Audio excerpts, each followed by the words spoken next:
Good evening, everyone. Today is December the 18th of 2024, and this is a regular council meeting. Starting off, I'd like to acknowledge we're meeting on the traditional lands of Wasahova First Nation, part of Mi'kma'ki, the ancestral territory of the Mi'kmaq people. Can we all rise for the singing of O Canada?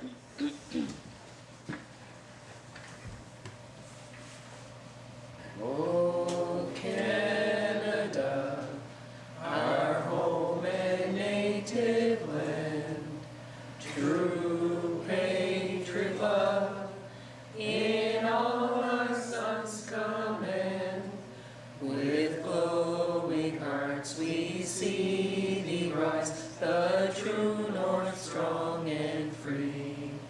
From far and wide, O Canada, we stand on guard for thee. God keep our land glorious and free. O Canada, we stand on guard for thee. O Canada, we stand on guard for thee.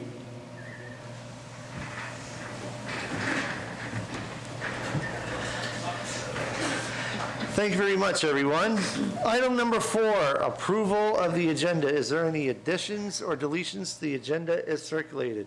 Councillor Phil Mooney, you have the floor. Thank you, Mr. Chair. I'd like to make the additions to Zach Churchill, Nick Hilton, and Colton LeBlanc. There'll be 3 separate motions there, Mr. Chair. All right, so we'll make that under new business, item 9.5, point 1, point 2, and point 3.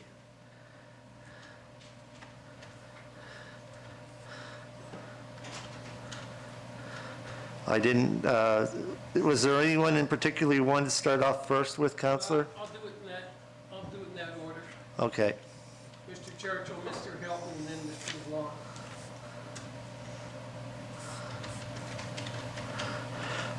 All right, there's an addition to the agenda. All those in favor signify by saying aye. Aye. Opposed? Motion carried unanimously. Is there any more additions or deletions to the agenda as circulated? If not, I'd entertain a motion to accept the agenda as amended.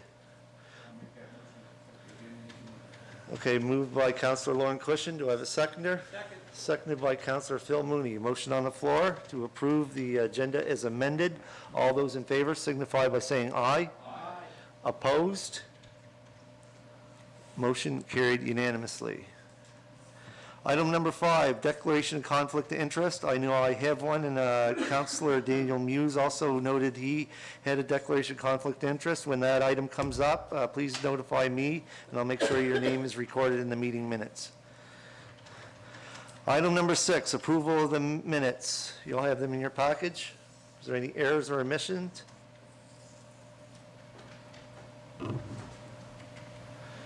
Seeing none, I declare the meeting minutes approved. Item number 7, presentation 7.1, the Cape Horseshoe post-season summary. Jennifer. When you come up, could you please just hit the red button on your microphone? I'll turn it on and you can get right to it. Okay, I think I'm all set. Yep, you're all set. You have the Okay, floor. great. Well, thank you very much for the opportunity to give you a recap of the 2024 season out at the Cape Horseshoe Lighthouse. You see how to, there we go. So we started the season May 17th. That was our official opening. That was also the first day the Cat Ferry sailed, and we had a grand opening event to kind of celebrate our new observation decks. In June and July, the summer season was in full swing. This was the first time in a while that we had no COVID, we had no wildfires, we had no construction, and it was just smooth sailing for the season. And in August, we had the Acadian Congress, which really was a big boost to tourism. And in October, we had a cruise ship visit. And that visit was the first time that YASTA had negotiated to for the passengers to be able to climb the light.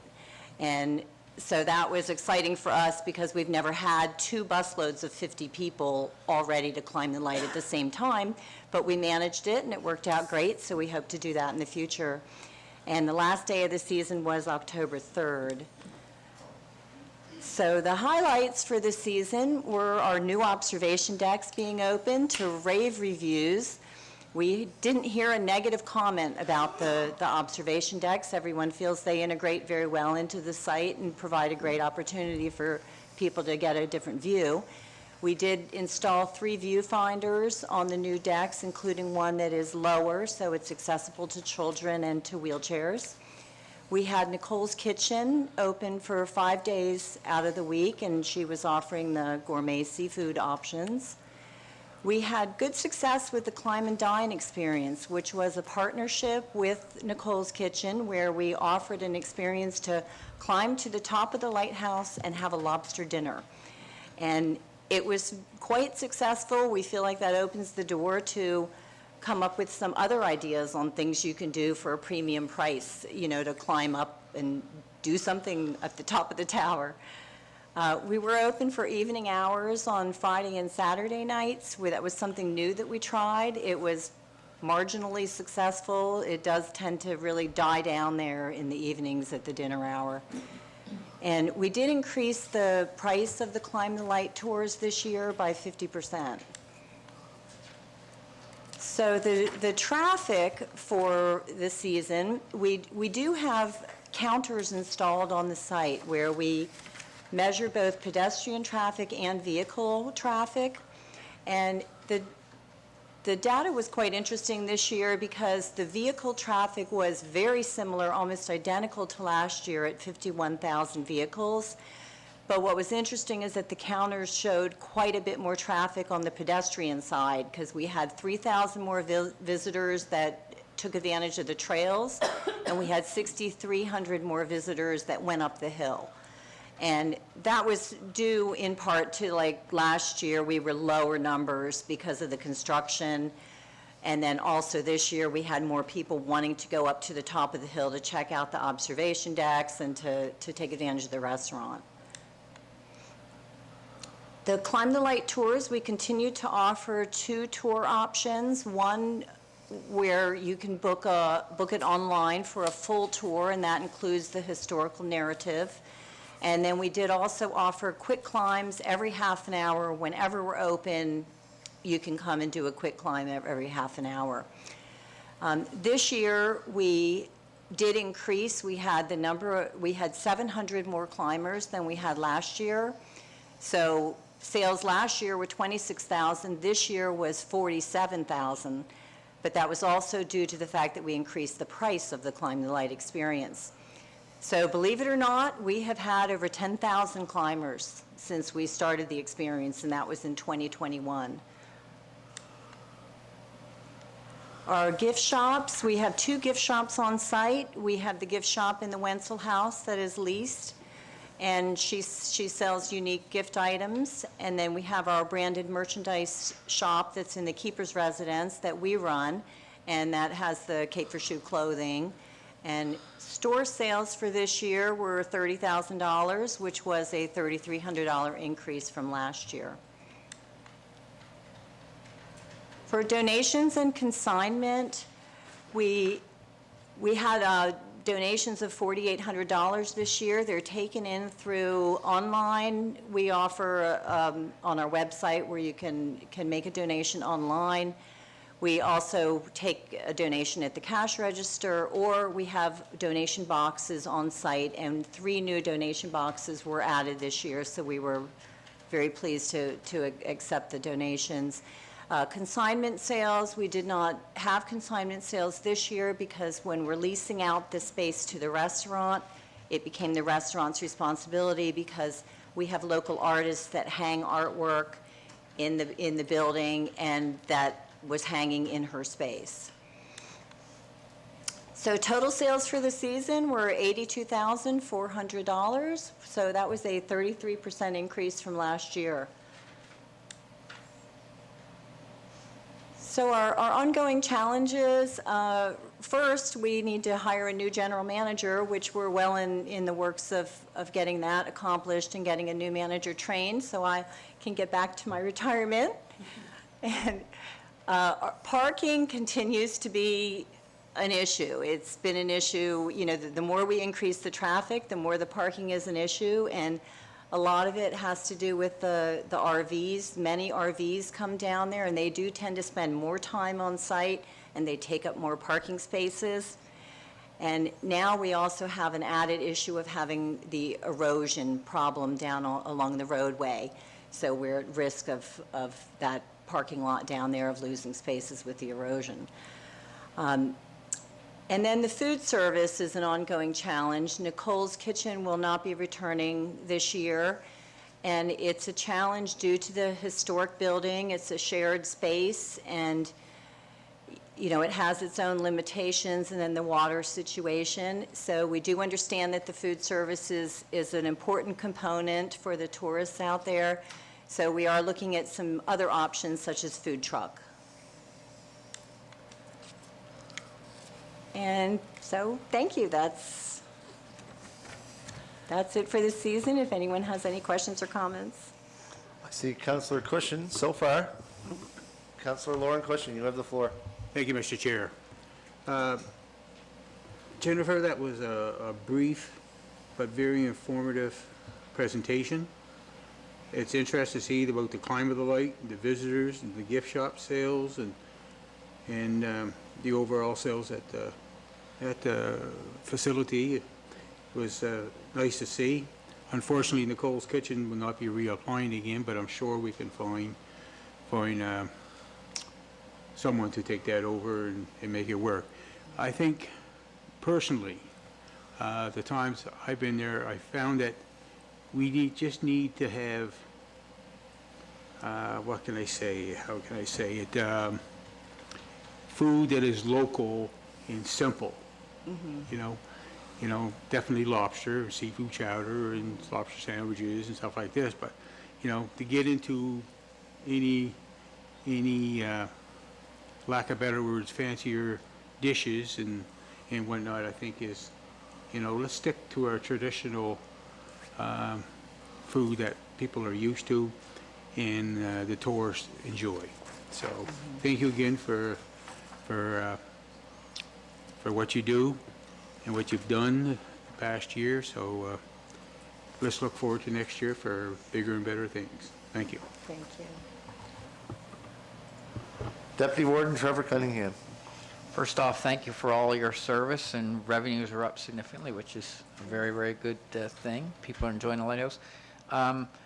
Just a quick question. So I was surprised to see the numbers, even though it's a very good experience. I've done it to climb to the top of the light.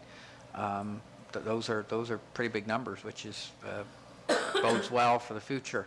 Having said that, what is the current price to go to the top of the light?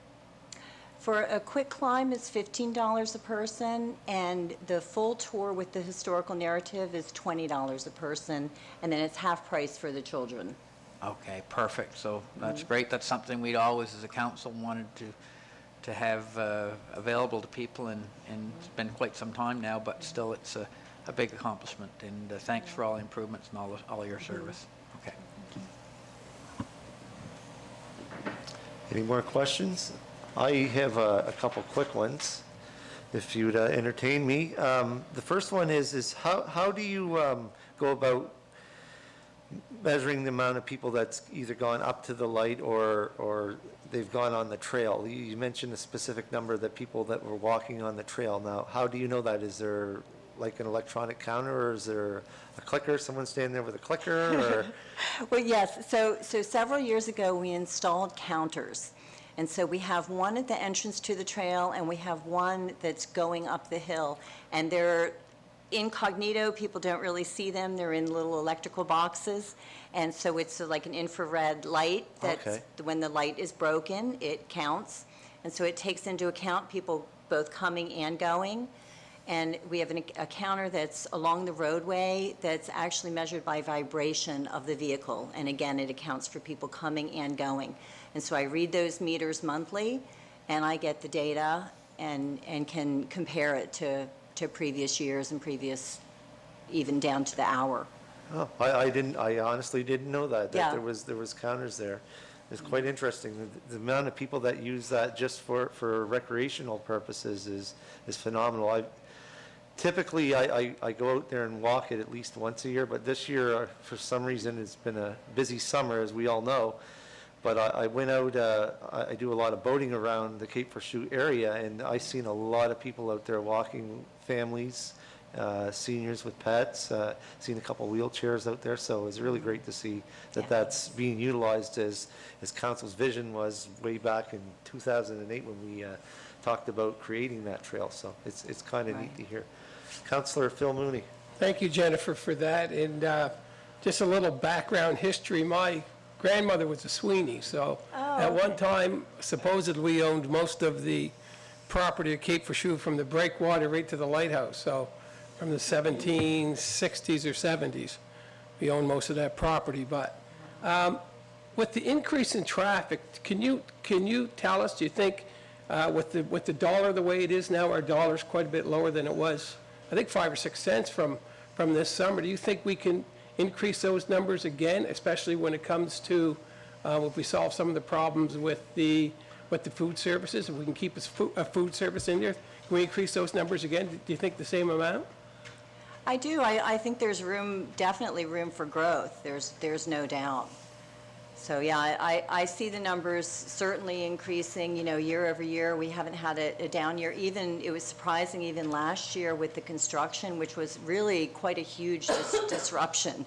The whole area up around the lighthouse was fenced off, and it didn't stop people. We still had, saw really good revenue especially from that Climb the Light experience. So what do you envision? And I know you're trying to get out of the business, and it's a good way. You've left on a really good. You hit like a grand slam for us, in the ninth inning of a World Series game. So you're leaving on a high. What do you see for hard infrastructure there that can enhance that experience again? Well, right now, the main issue is the parking, because it doesn't make sense to continue to increase the visitor numbers and continue to draw people to the site if there's no place for them to park, because then they have a negative experience. And that's a hard one to improve unless you do some blasting, or you do, like the land over there is quite a small. Well, that's right, but so as part of the comprehensive master plan that was created several years ago, there's some things in place to rectify the parking situation. So we just need to look at the timing on when we can get some of those things accomplished, because that would include like tearing down the Wenzel House and making that a parking lot, and then adding a guest services building to have the washrooms and a gift shop. And Because any time you have a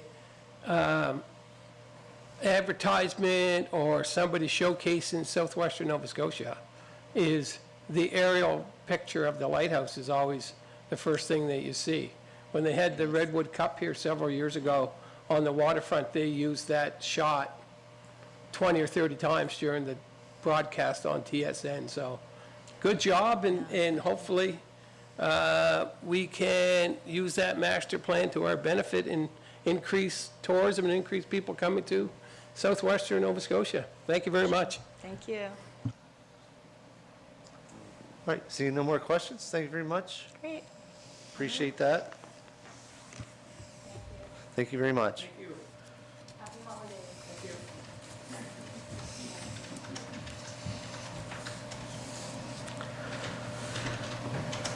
All right, moving on to item 7.2, bylaw policy development process. We have with us today Darlene LeBlanc, the Deputy CEO.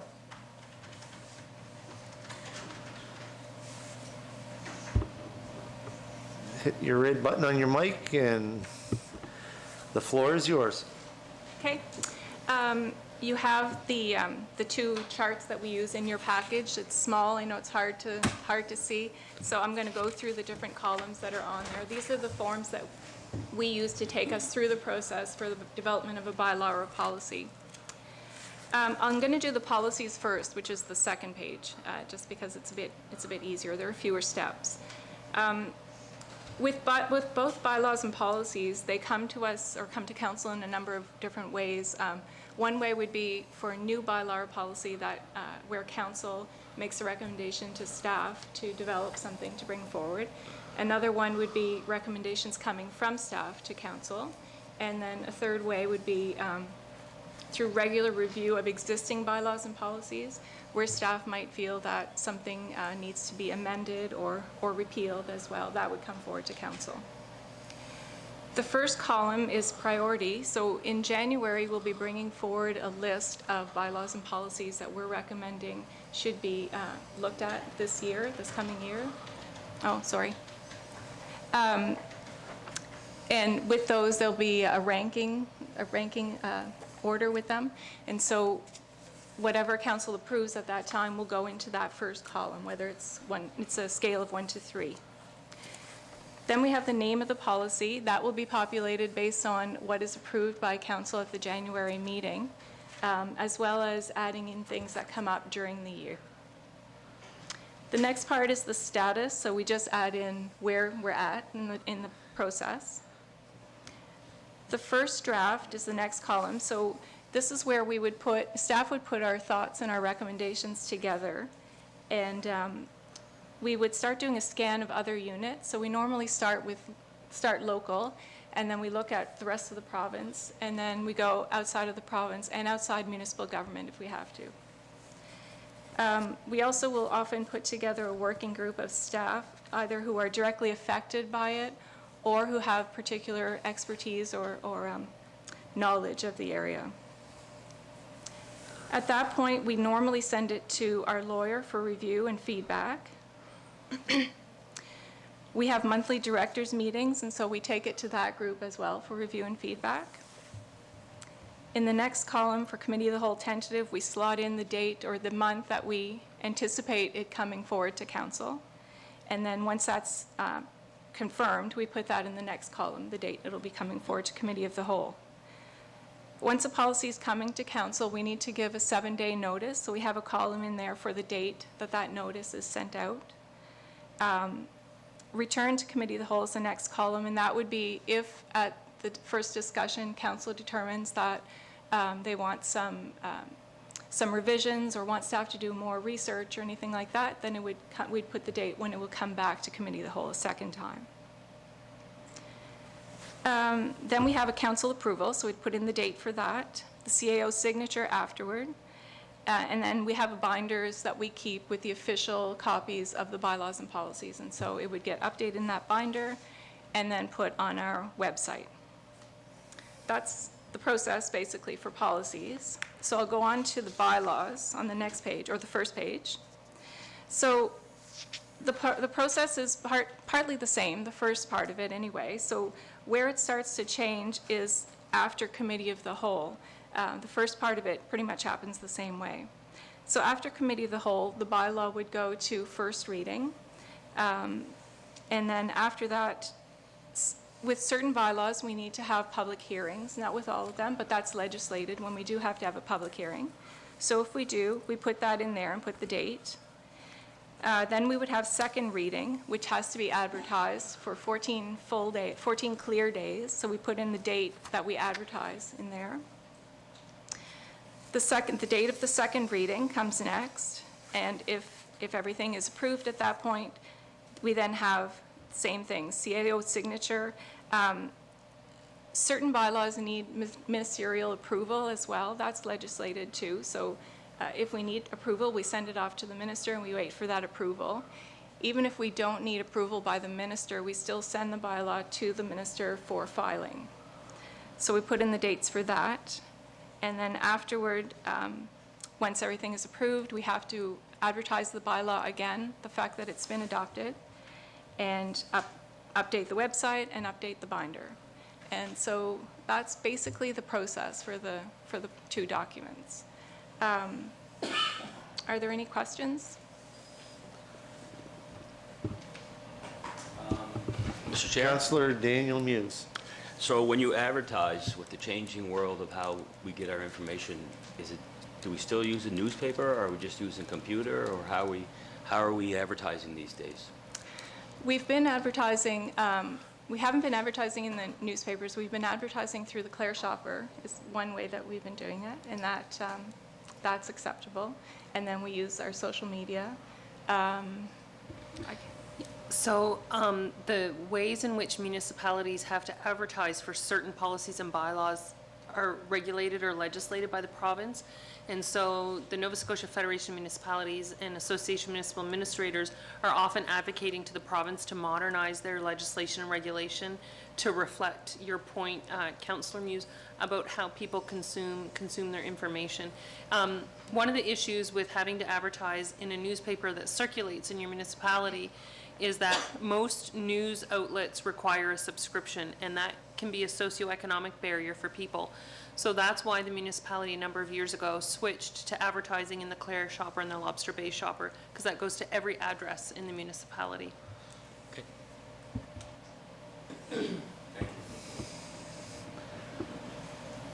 Any more comments? Well, everyone's quiet today. Well, thank you very much, Darlene. And happy holidays.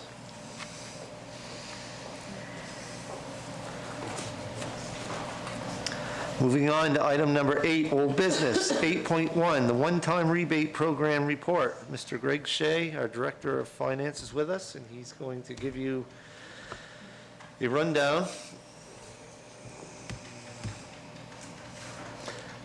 of the one-time rebate program we had. You have the floor.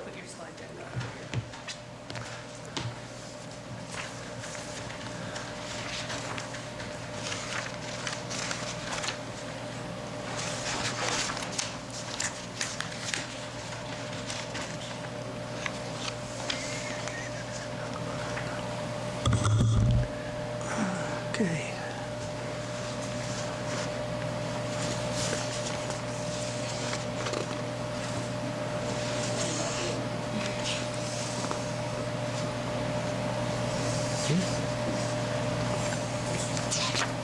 So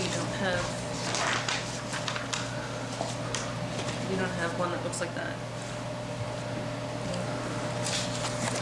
So, Mr. Chair, it is in council's package, and it is on our website, so Mr. Shea can proceed without the... All right.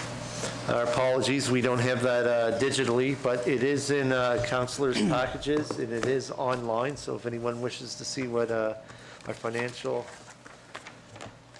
Greg, our financial director, says, it's certainly online. It's not that we're... All right. So you can go ahead, Greg. Good evening, everyone. Thanks for asking me to be here this evening. I was asked to just provide a roundup, a little bit closure on this initiative that was set by council back in the early days of 2024 during our 24-25 budget deliberation process. Apologize to the gallery for not being able to see the slides. We started out with developing some key messages and some parameters and developing some principles that we would use as we built out the program and administered it. So I'll just remind council of some of those messages and principles that we used for the program. So it was to support middle-income residents. The municipality recognizes the economic challenges faced by all of our residents and is committed to supporting them. We acknowledge that our middle-income earners sometimes fall through the cracks of traditional support systems. Our one-time tax rebate program offers targeted relief to alleviate financial burdens for our middle-income earners who are unable to take advantage of our low-income tax exemption program. Another one of our pillars was around the idea of fairness and equitable criteria. The program's criteria includes fairness and equity in rebate distribution. By basing eligibility on total household income, we guarantee that the relief reaches those who need it most and haven't been able to take advantage of existing support programs. Additionally, the requirement for all taxes and fees to be paid in full ensures accountability and compliance with municipal obligations. In regards to enhancing financial stability, the initiative aims to enhance financial stability for our residents by providing a tailored approach to property tax relief. Different levels of tax relief corresponding to different household incomes ensures that assistance is proportional based on the need. By offering this one-time measure, we complement the existing support frameworks such as a low-income exemption program, which supports lower-income individuals and families. Then we established some program criteria, and the program eligibility criteria included that it was only available on your primary residence, that it would be based on the total household income. We developed a prescribed form so the information could be standardized and easily read and assembled and checked for completeness. There was a requirement that all amounts due to the municipality would be paid in full. This was to be a rebate, that is a payout by check form, so it was not an exemption or it was not a credit against your account. The proof of income set was your 2003 Notice of Assessment from Revenue Canada, and it needed to be signed by the applicant. In some cases, there might have been co-applicants.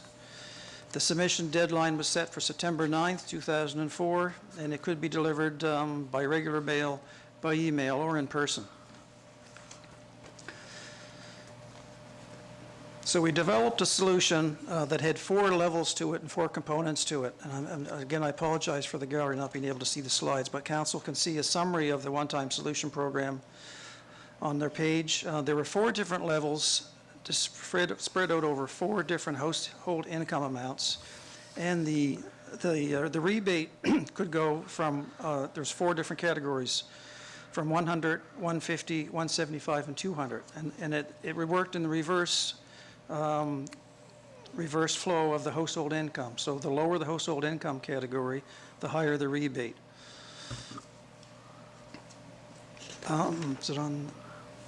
So on the next page, sorry, you guys don't have that slide. The gallery doesn't, but you have the next slide. So on the next page is just a little bit of the metrics around the exposure that we could see and residents could see as a result of this program. So we wanted to look at and analyze what it could potentially cost the municipality if all that were eligible, based on the information that we had, used the program. And so we used the data from StatsCan. They have data that drills down right into our municipality about household income ranges. And we used that data to set these 4 tables. So the income ranges were $29,878 to $44,999, and this was awarded the highest rebate amount. It was eligible of $200. And then the income range went from $45,000 to $59,999, which would have made an eligible rebate of $175. The third category was from $60,000 to $69,999 for a rebate of $150. And then the fourth and final category, we went up to $70,000 to $79,999. And based on the StatsCan data, in total, out of those 4 categories, there was a potential of 1,960 households that could potentially take advantage of this program. And so that meant that the most financial exposure that we could be bearing with 100% uptake could have been as high as $326,000. So it could have been quite an investment, and it was quite a consideration for council. They were offered multiple options, but this is the one that we arrived at, trying to find the best balance between helping that middle class but still being fiscally responsible. At the end of the day, the uptake in the program was about just shy of 30%, and we spent a little over $94,000 in rebates. I do have a pie chart slide there on the next page of the breakdown, but it really is just, it just distributes, it's just a distribution of the breakdown. Unfortunately, there were some applicants who were not successful for different reasons that I'll share at the end. There were 101 applications that were not successful. There was 66 that were successful in the 245 in the $200 category. There was 143 in the $175 category. There was 90 in the $150 category and 86 in the $66 in the $100 category. So in total, there were 645. So the uptake, I said, was a little less than 30% of the potential total. So one of the things that we did, council wanted us to do, and we spent a little bit of money on some a reminder program partway through the process. We sent out letters to, I don't know how many thousands of households across the municipality, delivered to every household, because the uptake up to the later part of August was a little bit low, and we wanted to have more go back into the community. So around the middle of August, we started considering this and looking at the numbers, and at that time, we had about 254 applications, representing about $40,000 of potential rebate money. So we sent out a reminder letter, and it did boost the uptake a bit more. After the reminder letter, we received another 390 applications, totaling about $54,000 in rebates. So it helped a bit, and we did get some more dollars into some more households that could use the help. The final slide is just a little metric that shows the did not qualify distribution. There's several reasons why they were not qualifying, unfortunately. Some of the examples are, some were qualified for low income, had the wrong form. Some had taxes not paid. Some didn't provide all the information that we required, like the notices of assessment. So there's a variety of things. Some were people who were from the town of Yarmouth, so they obviously would not qualify. And some still had monies owing to the municipality. So there was quite a hodgepodge. The pie chart has a lot of pieces on it. You can see on the graphic. Again, total was about 101 out of 645 in total that did not qualify. And that's what I have to provide you for a summary of that one-time rebate program. Councillor Lauren Cushing. Thank you, Mr. Chair. Thanks, Greg, for that information. Just to, how can I say this properly? I had some property owners say that they did not like the way the form was because they asked for their income, and they felt that it was none of the municipality's business of what their income was. However, we had to have some type of a guideline to go by in order to make this work for the majority of the people who applied for it.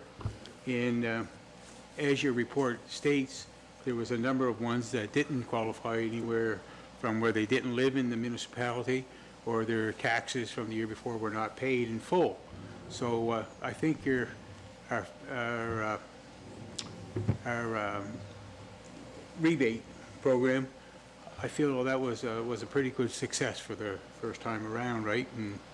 And I think council did a heck of a job trying to. We went through a lot of debate about what should we do, but I feel this was the most important one to give to all the residents of the municipality if they so wish to apply for. So thanks, Greg, for that information. Councillor Phil Mooney. Thank you, Mr. Chair. Greg, do you think with the exemption, some of the people that might have taxes owing probably have some financial difficulties? Could you see in a scenario, if we do this again, that you could apply that amount against their taxes instead of getting a rebate? It's a possibility. It depends on what council decides they want to do, and, staff would go back and look at the different options and try to weigh the pros and cons in each of them and to provide back some information. But ultimately, council can decide the form or the multiple forms of distribution or credit. So, and I don't know, CAO, when do we discuss, are we going to have we're going to have separate budget meetings when we're going to discuss this, right? Discuss your finance plan in general, yes. Yep. Okay. So this was a one-time rebate, which was intended to be in response to the affordability crisis. There is a low-income exemption policy where council also has the authority to take a look at that income threshold and give some consideration to whether or not that's an appropriate ceiling. Maybe the ceiling needs to come up. I think in light of today's economy, I think it's going to be something that we should do again. Maybe the $320,000, maybe we could lower that amount. But then I think we should also look at people that have had problems paying their taxes over the last couple of years. Instead of giving them a rebate, maybe actually give them a credit towards their taxes. But that's a discussion that we could have at the budget meetings, but I think it's something that we need probably the next year or two. And Greg, thank you for the presentation. And what is the amount that we've have in the budget for the low-income exemption?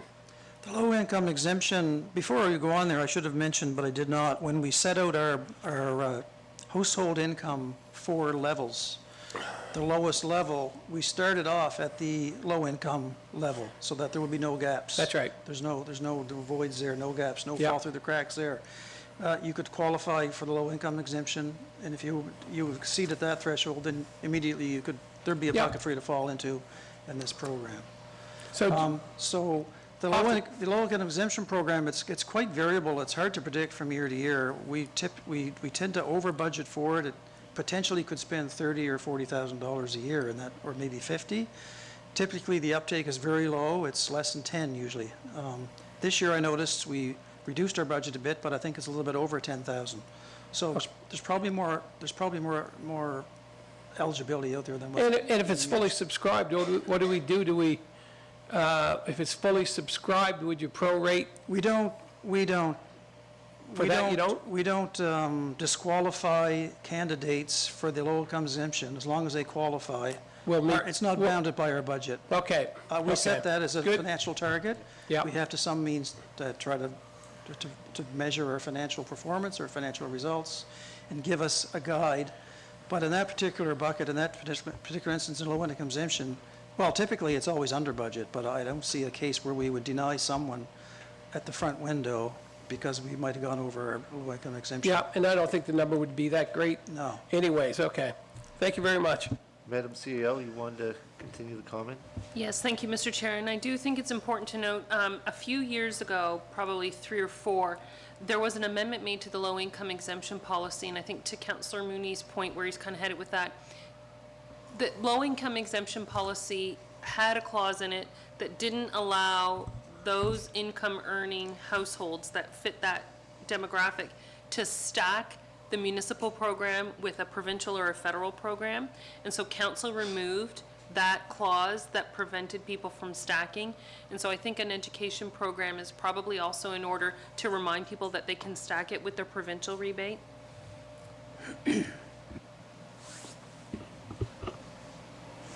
Deputy Warden Trevor Cunningham. Right, and just as part of the history of this, this was partly a response, again, Councillor Mooney mentioned it, to the affordability crisis, and the affordability crisis was brought on largely due to the uptick in the inflation rate. That's settled down now a little bit. Obviously, prices are still very high. Things aren't going down, but they're going up less quickly, and I guess our hope was where income's going to catch. Our hope would be that incomes in the area would catch up to that over time. Not certain what's going to happen in that regard. We'll have to do some research on that. And I think it was a good program given the time, but I do think we do need to have a little bit more data. The piece of data we need is what was the administration cost? Because that's the weakness with a targeted program like this. There was some administration costs in terms of employee time, the mail-outs, reminding people, all those types of things. Do we have an estimate there or no? Yeah, you're back on. We didn't track all of our administration costs. We execute and deliver several projects and several programs, and we don't deliberately track admin time on delivering a lot of those. In this particular case, I'll just say that we did track the reminder letter cost, and it came in a little over $6,300 in time and materials to prepare the letters, create them, get them out, and deliver to all the numerous households in the municipality. Other than that, our other fixed administration costs for delivering programs was not tabulated separately for this particular project.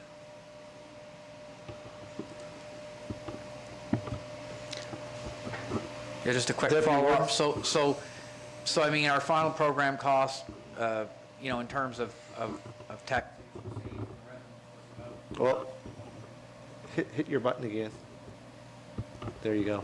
Was $94,000. So I mean, you could guesstimate those costs for $6,000. There's probably $2,000 or $3,000. So almost 10% of this was was sort of administrative type costs. So it's good, but that's the disadvantage of a program, a one-time program like that. There is some additional cost. So if we were to cut the tax rate, I mean, obviously that's not as targeted, but there's not the cost there either. So there's some efficiency there. So we'll have to look at those options, maybe all these options moving forward. But I think given the circumstances, it was a successful program and did what it was supposed to do. So thank you, staff, for that, and council for that as well.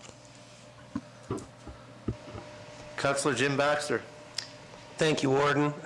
Greg, I'm looking at the numbers here, and if we run this again, looking at the numbers, our possible exposure was 326,000. Our actual cost, or the number of rebates that we spent out, was 94,000, so there was a potential 240,000 left on the table. Is there any opportunities for promoting that or advertising it to more population that we might have missed? Greg, your mic's off again. There you go. Sorry about that, Mr. Counselor. I was going to suggest that it looks like 200 was left on the table, but we delivered 100 out to the community. So it was a good program in that respect. But certainly, this was our first time through as well. I'm not the comms guy, but, there's always probably room to continue to advertise through the social media and to do our promotional events. The reminder piece that we did in the middle of this one to help get the boost. So maybe there's some things that could be done to tweak the delivery, the communications around the delivery of the program to try to raise that uptake for sure. Yeah, I'm just saying that because personally I'm well aware of the low income one because I promote that one, but the middle income one I missed, and I'm not sure if I'm not a big social media guy yet. I'm just starting to put stuff out there, but I might have missed that wherever that was promoted, and just wondering if there's any other opportunities that we might catch next time. Yeah, good point.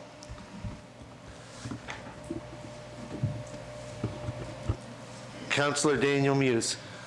Greg, thank you for the presentation. It would have been nice to see 326,000 back to our municipality, but we got 94, so that's great. After rolling this out for the first time, and it is a one-time thing, unless we do it again, do you think, in your opinion, that it was user-friendly? Was it easy to apply?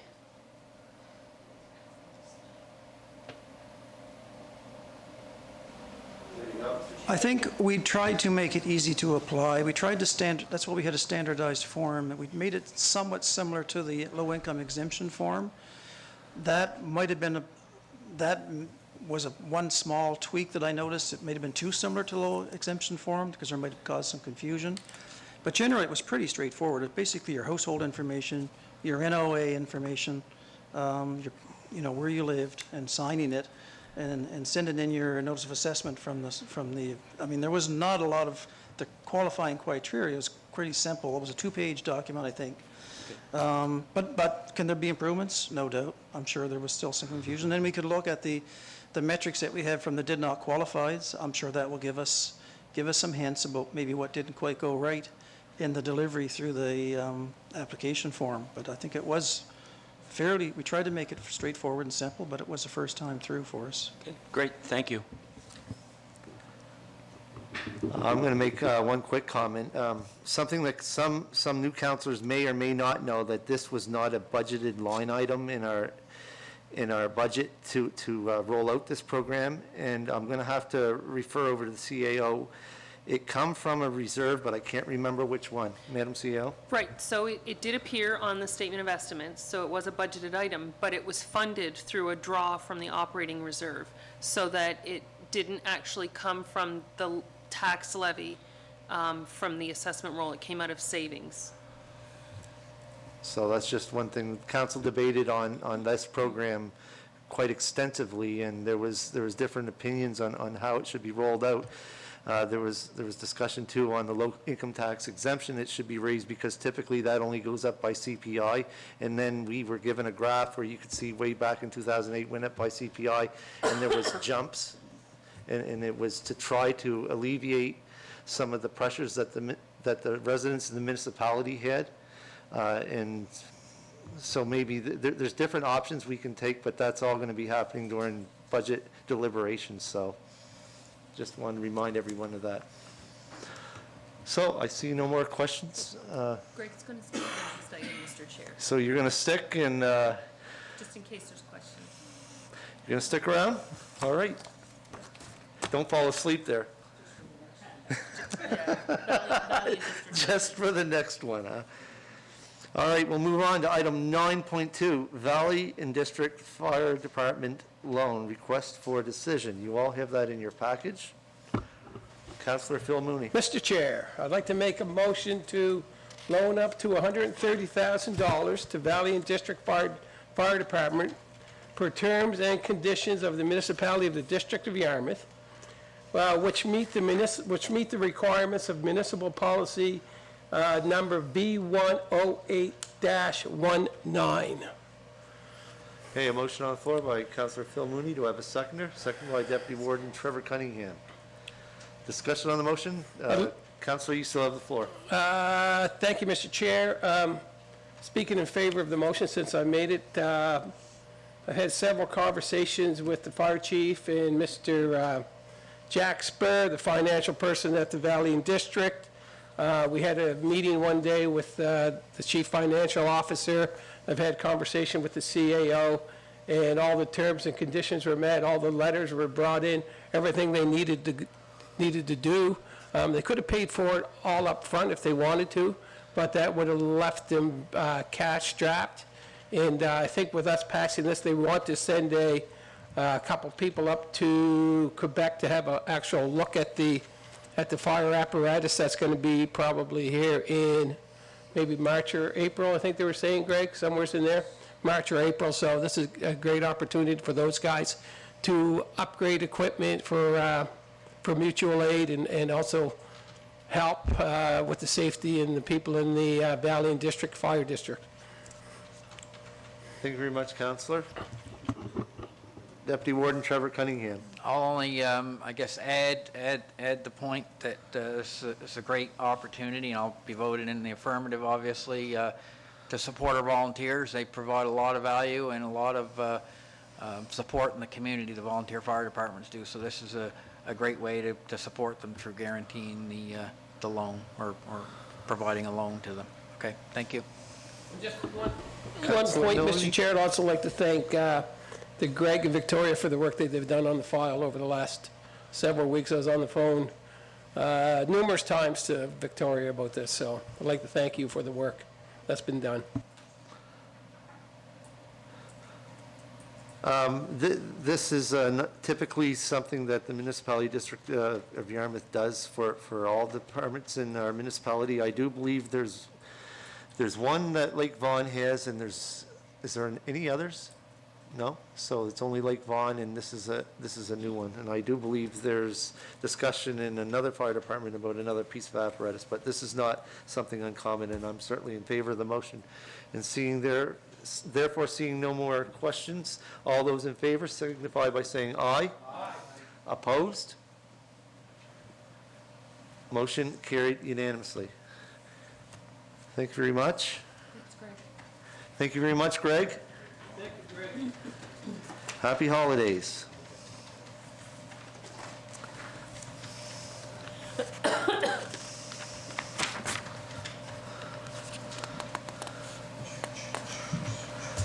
Moving on to item 8.3, notice of motion was called by Councillor Phil Mooney in regards to a bulk water station. Thank you, Mr. Chair. I saw on several social sites a call for the municipality to look into a bulk water station. I think maybe that should be something we have a little more investigation. Put that maybe in the budgeting process to see what the actual cost is going to be. Because even if we hook into the municipal system or the Yarmouth Water Utility, they still have control over quantities coming out of the lake. So even if there is a drought, they can close off or slow down supplies not only to their bulk water stations, but to any other bulk water station that would be in the line. And I think we should probably have a long, hard look if we're going to be getting into the bulk water business, because is there enough to go around for everybody? And I mean, not water, but on the financial side. Do we need two of them? So should I make that motion, Mr. Chair, to refer to the budget process, so we can have a look at it and see what an actual bulk water station would be and what it would look like? You can certainly do that, but you got to remember too, there was a notice of motion that you had put forward, and I'll just read it off, I'm not making it as a motion, but resolved that the municipality district of Yarmouth explore the process of establishing its own bulk water dispensing facility in order to provide taxpayers. That's what was written in the notice of motion. Okay, then I'll stick with that. So you're going to make that a motion? I'll make that a motion. So I'll read it out fully.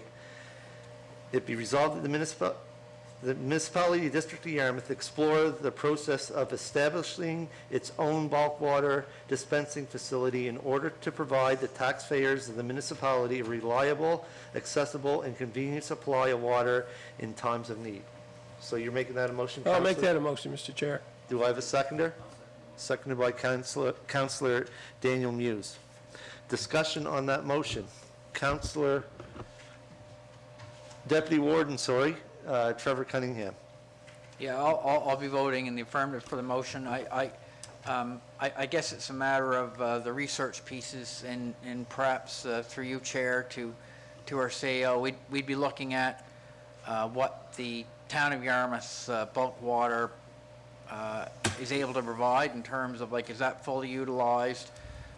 You know, what are some of the what-ifs? I think Councillor Mooney mentioned, you know, they obviously have control over that system. Would we want that to be part of the water utility or coming off the water utility, or would we want our own water source? So there's quite a bit of, there are a number of questions, and I won't give you an exhaustive list of questions, but my understanding is the motion would have staff look at many of those things, including like financial feasibilities, where it would be located. There'd be one or two, all of those types of things. So this, my understanding of the motion is the general motion to sort of set staff working on bringing us some of the details, so we can, you know, potentially chart a way forward on this project or potential project. That's my understanding is, yep. And, you know, it's quite a process just to understand what's involved. Some external resources would be required. So we'll take a look at it, and, you know, if we need some support and approvals from council to move forward, then we'll come and bring those asks to council. Councillor Jim Baxter. Thank you, Warden, and I'd also like to thank Councillor Mooney for bringing this to the table. In my opinion, this water issue is probably going to be one of the biggest issues that we deal with, problem issues that we deal with as a council. I think just to elaborate on what Victoria had mentioned, the CAO, is my thoughts on it are that we did a good job defining the problem.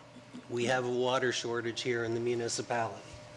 I think a lot of the steps that we have to make moving forward are to really find out, assess what the current situation is, who's running out of water, how often are they running out of water. The reason I say this, I look out my front door, I can knock on 3 doors and I will get 3 different answers. And I think after we assess what the current situation is and find out how big the problem is and where it's happening, then we got to look at the options that we have to resolve the issue. I think a bulk water station is a great idea, but I think it may only be one of the possible solutions to this. I think we need to look at our water supply upgrade program that we have now, revisiting that and what the interest rates are on that, possibly looking at a lower interest rate based on income, household income. Also, we may even want to look at purchasing water supply for example, my house ran out of water twice in the last 7 years. Our well went dry. I had to get a hold of bulk water to be delivered to the house. It cost me $95. I was fortunate. I probably got in before the real price increases hit. So maybe subsidizing part of that would help me.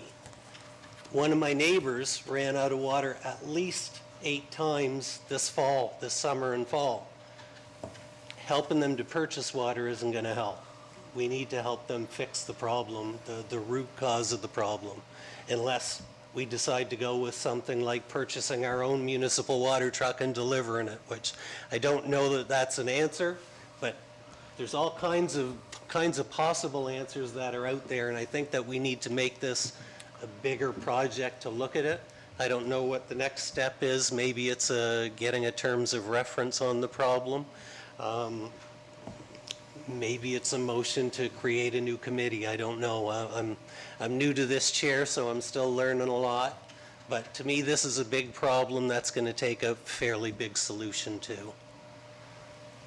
I know I talked a lot. I don't know if I gave any answers, but to me, this is a big problem that we got to look into deeply.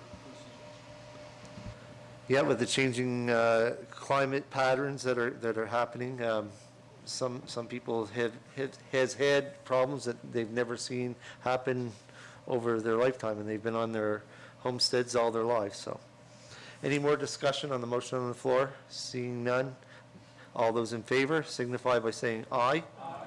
Opposed? Motion carried unanimously.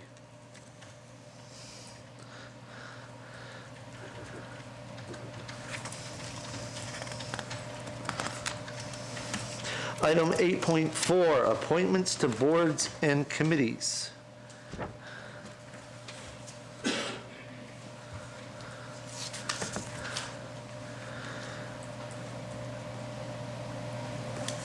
Madam CEO. Thank you, Mr. Chair. So with the resignation of the councillor for District 7, there are a number of seats on boards and committees that need to be reappointed, at least in the interim, until the special election is held. So in the package this evening are the list of boards and committees that Councillor Hilton had been appointed to. And so I'm just looking for council to make some short-term appointments to those 8 bodies, so that we can help our partners ensure, that they've got good representation at their meetings. So the first one is the Mariner Center Expansion Board. So that is the actual expansion project. So that's the governance body that's responsible for making sure the expansion project happens on budget and within scope. So we do have, I could make, there's a whole bunch of different committees, and I think I could make this fairly easy for everyone. Why don't just someone make a motion to appoint me on an interim basis until a new counselor is elected, rather than wondering if we have the time or not? There's one of them that I already sit on, and I can't remember which one it was. It was he on the? the appointments are in the list. You're not on any of the ones. No, you're not on any of them. So why is it, so if it's council's pleasure, why don't you appoint me for as many as you have, and if there's one that someone really is dying to sit on, then leave me out of that one. But leave that until an interim basis, until a new counselor is elected in District 7, where we can review the whole list again. Because that counselor, whoever he or she may be, may have different interests and want to sit on a committee, and you might be sitting on a committee now that you don't like, so. It's council's pleasure, whatever you wish. I'm just putting the offer out there. Councilor Phil Mooney. Mr. Chair, good idea. I'll make a motion that the warden sit on 7 out of the 8 committees as acting until the next municipal by-election, and then we'll review these. But I would like to sit on, and I had an interest in Yarmouth and Acadian Shores, and I kind of got out of the way when Councillor Hilton wanted to do that, and I would like to be a permanent appointment to that committee or for the next 4 years. So you're making that a motion that I sit on 7 of Yeah, all the I make a committees motion- except for Yarmouth Acadian Shores, where Mariners Councilor Phil Mooney will be sitting. Mariners Expansion Board, Mr. Chair. Western Regional Enterprise Network, Mr. Chair. For yourself, Doctor Recruitment and Retention Committee, Heritage Advisory Committee, Mr. Chair, Diversity, Equity, and Inclusion Advisory Committee, Yarmouth County Joint Police Advisory Committee, and Yarmouth Area Industrial Commission, Mr. Chair. And Yarmouth and Acadian Shores, I would like to be appointed to that. Okay, a motion on the floor. Do I have a seconder? Seconded by Deputy Warden Trevor Cunningham. Discussion? Thank you, Mr. Warden. Councillor Lauren Cushing. I agree with you to a point, and as Councillor Mooney said that he'd like to be a permanent official on YASTA. Myself, I'd like to be a permanent appointment on the Yarmouth County Joint Police Advisory Committee for a couple of reasons. I was on it one other time, and I've also been on a substance abuse and committee that is involved with our Joint Police Advisory Committee, which will happen. And so I believe I have a good tie into both committees, so I'd like to be... Councillor, you can easily do this by, you can make amendment to the motion that you would like to sit on the... Yes, I'd like to amend that motion then, yep. So you making that a motion to appoint yourself to, what one was it again? Joint Police. Yarmouth County Joint Police Advisory Committee. Okay, so that is amendment to the main motion. Is there a seconder? Seconded by Deputy Warden Trevor Cunningham. Any discussion on that? Hearing none, seeing no comments. All those in favor on the amendment signify by saying aye. Aye. Opposed? Motion carried unanimously. All right, back to the main motion. Any more discussion on the main motion? Seeing no more comments, all those in favor signify by saying aye. Aye. Opposed? Motion carried unanimously.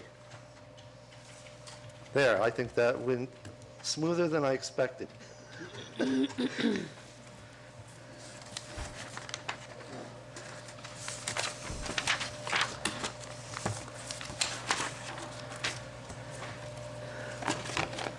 Item 8.5, Code of Conduct Investigator.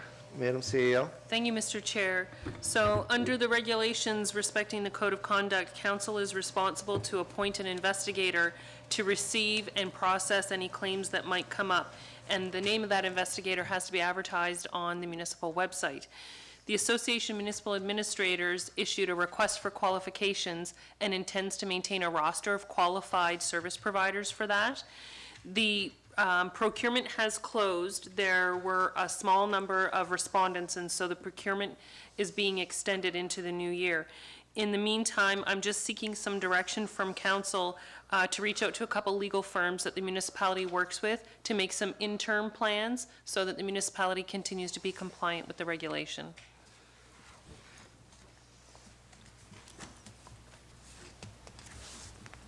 So, Mr. Chair, if I could receive a motion to direct the CAO to make an interim provision for Code of Conduct investigator, that would be great. Moved by Councillor Phil Mooney. Do I have a seconder? Seconded by Councillor Jim Baxter. Any discussion on that? I'm sorry, I'm thrown off a little bit because all the background noise is gone. Won't be now, I'm going to talk. Oh, you're going to talk now. Do we have a timeline on that, CAO? I expect to bring the roster of qualified investigators to council in February. There will be probably 6 or 7 for council to take a look at and make a decision. Okay, thank you. Seeing there's no more microphones flashing, all those in favor signify by saying aye. Aye. Opposed? Motion carried unanimously.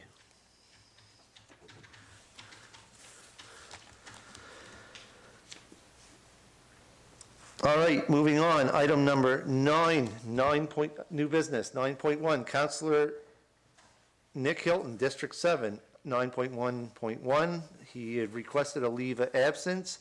Item 9.1.2, a letter of resignation due to the outcome of the previous provincial election.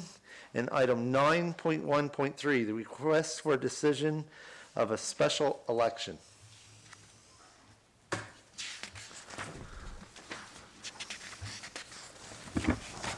What is council's, you want to speak to that, or? I was just going to say, so, Mr. Chair, the request for decision is in council's package. I'll just summarize it by saying compliance with the Municipal Elections Act sets out a very specific timeline in order for council to deal with the vacancy that's occurred.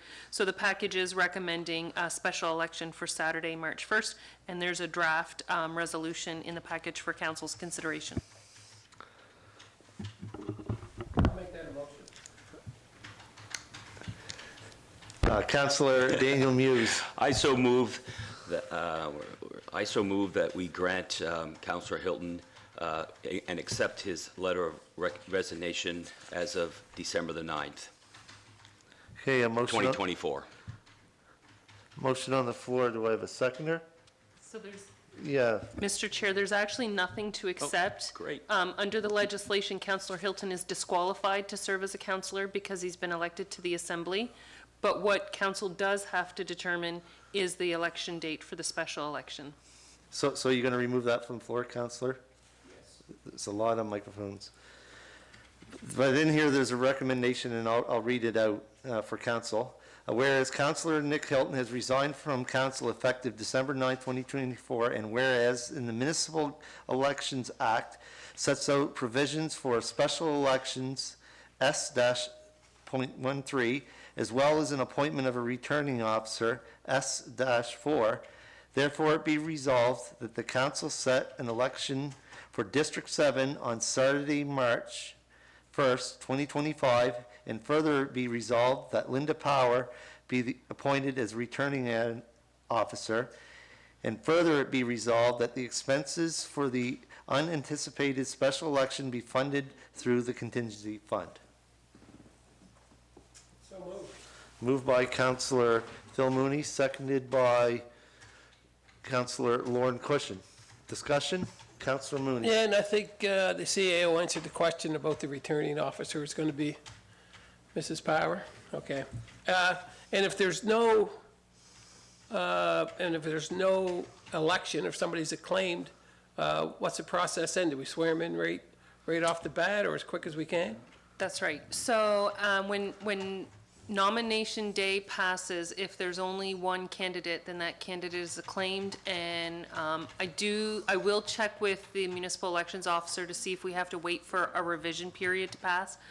I don't think we will if it's an acclamation, and we can proceed to get the person sworn in as soon as possible. Okay, good, thank you.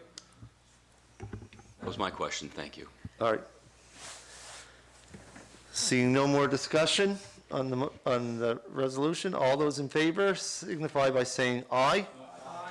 Opposed? Motion carried unanimously. So Saturday, March 1st, 2025 is the election date that's set. So, Mr. Chair, if I just could, because the public are watching and there's a lot of public in the room this evening. So what that means is that nomination day will be Tuesday, February 4th, and 7 days preceding that, the returning officer will be able to receive nominations from qualifying candidates. So be watching Claire Shopper website, social media for all the advertisements around that. Yep. So watch any of my sites, and I'll certainly be sharing all that. I do know that there's some interest out there, so we will see what happens, and best of luck to whoever puts your name forward. Moving on. Item 9.2, recommendations from the Planning Advisory Committee. 9.2.1, first reading of the land use bylaw amendments, dwellings in front yard. So, Mr. Chair, if I could, just before we get started, we do have a new colleague with us in the room this evening who's participating on our planning team, so maybe Madeline could introduce herself to council. So just hit your button. I'll turn the microphone on. You don't need to turn it off. Just leave it on. And if there's any questions, I'll turn over the floor to you. So anyway, Madeline, please. Thanks, Warden. I am not unused to councils. I've worked for a number throughout the province, but I've been retired for a little bit at this point. Today and over the past several months filling in for Carolyn Robertson of C&D Developments. So I'll be with you dealing with planning matters as she would have. Thank you very much. So we have a recommendation from the Planning Advisory Committee Accessory dwellings in front yard, so do you want to continue on?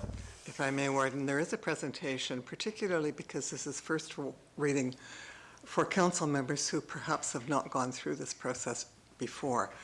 Your deputy CAO very beautifully gave you a description of what happens with usual policies and with usual bylaws. The land use bylaw and the planning strategy lie a little outside that. They're a little more detailed. So I think this is a pattern you'll be very familiar with by the time 4 years have gone by, and many of you are already familiar with. So we'll do it as we can, sir. All right. So the first one is talking about accessory dwellings in front yards. And it's a land use bylaw amendment, so it's one of the more easily accomplished amendments, if I may. The application was received in September from an applicant who wishes to convert an existing garage, which is located behind his mini-home, to a 2-unit dwelling. Since the garage is larger than the mini-home, the garage, by the definitions in the land use bylaw, would then become the primary dwelling and the mini-home the accessory dwelling unit. And Warden, if I may, as we go through, at your pleasure, I would take any questions as they arise. Yep, as soon as I see some microphones. Yeah, I'm happy with them. Okay. So accessory dwellings are not permitted in the front yard of a lot, and that is the concern or the issue that we run into with your land use bylaw. What's an accessory dwelling unit, for heaven's sakes? It's a secondary housing unit located on the same lot as the primary dwelling. By your definitions, it's smaller than the primary dwelling. It offers independent living facilities such as kitchens and bathrooms. And you would know the names, things like granny flats, converted garages. It might be a separate small building on the property, or it might be something within the main dwelling. Why are they good things to have? They offer flexible and affordable living options. They serve as rental units, guest houses, home offices, caregiver accommodations, or temporary housing for family members. They're an efficient way to increase housing supply within existing neighborhoods. Very often there's a term used that I find interesting, of gentle density increase. So that may be a term that you have heard. It supports multi-generational living, making it easier for extended families, adult children, or even parents to live together while maintaining some privacy between the two groups. It can generate extra income for owners through short or long-term rentals, and it's an innovative solution to meet the rising demand that you have for housing. In terms of your own legislative framework, within your planning strategy, Council itself recognized the significance of accessory dwellings in Policy 4.57, and it says, Council shall, through the land use bylaw, permit accessory dwellings in all zones that permit low-density dwellings, except for the watershed zone and lakeside residential zone, subject to requirements for lot coverage, floor area, and servicing. So the land use bylaw carries this policy into regulation, but it restricts their location to the rear and side of the primary dwelling on the lot.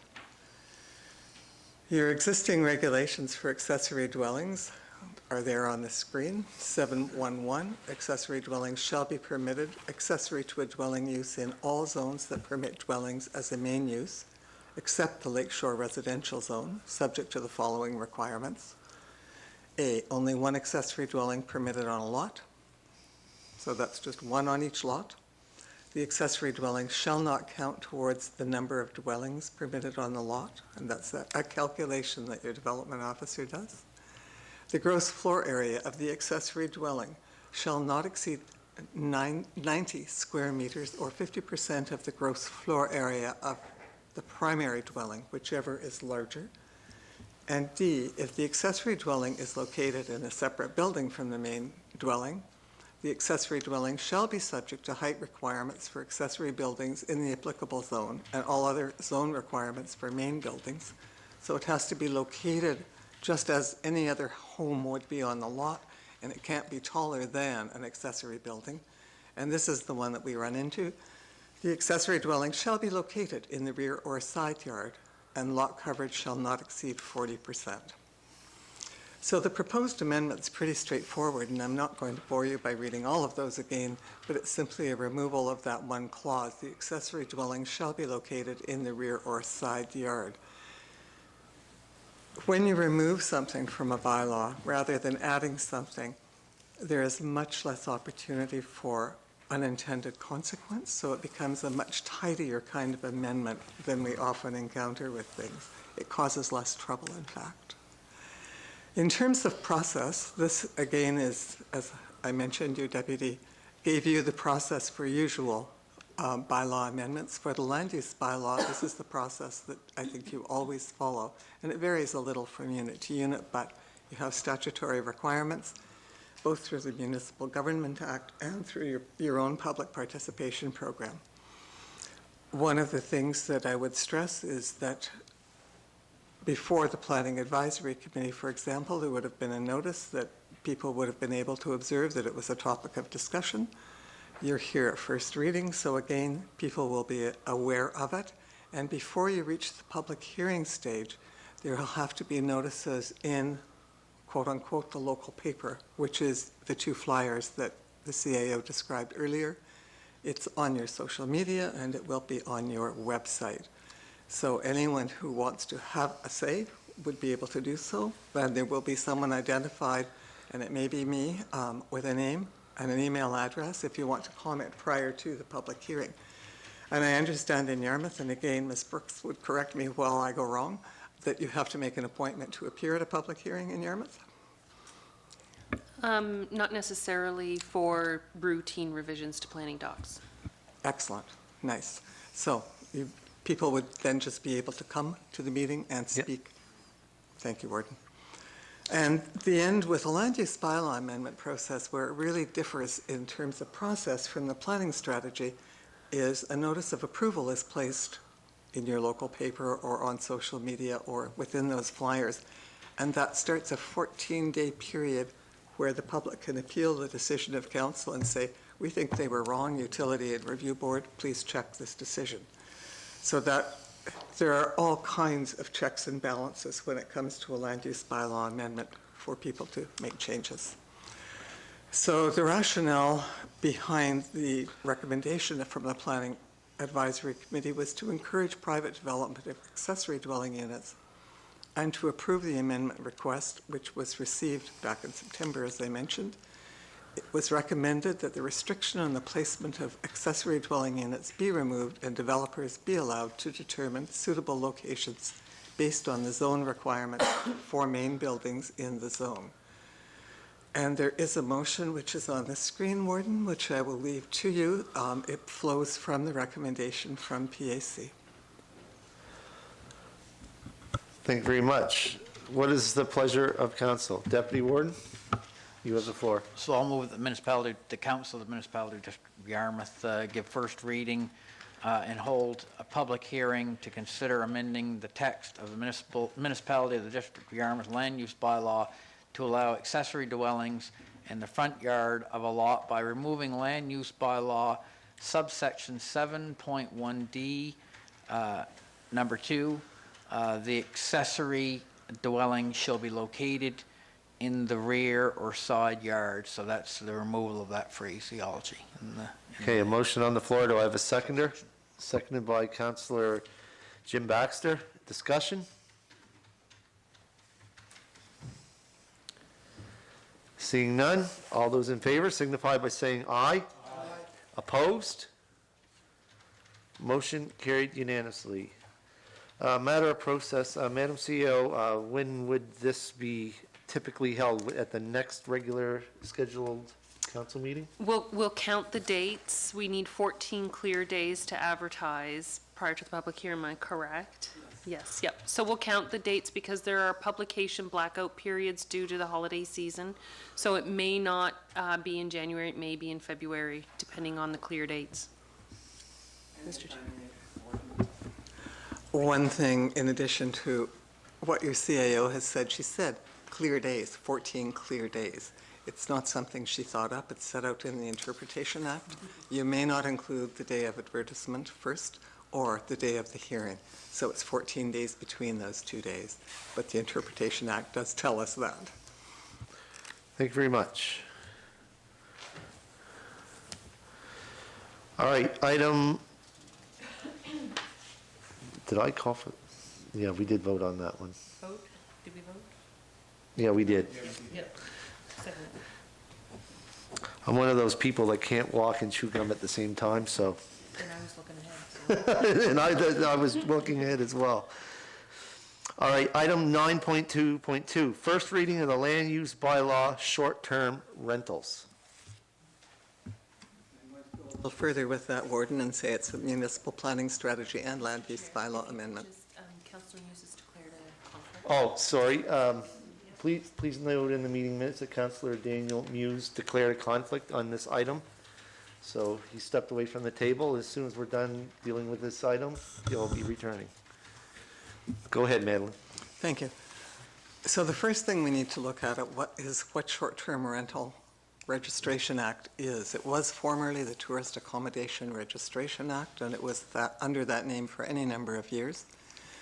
The intent of the province in changing the act, including the name, was to promote conversion of commercial short-term rentals to long-term housing by imposing higher fees and stronger compliance measures, and by revising the definition of short-term accommodation, by increasing the registration fee charges, and requiring all short-term rentals to be registered by September 30th of this year. So that deadline has passed.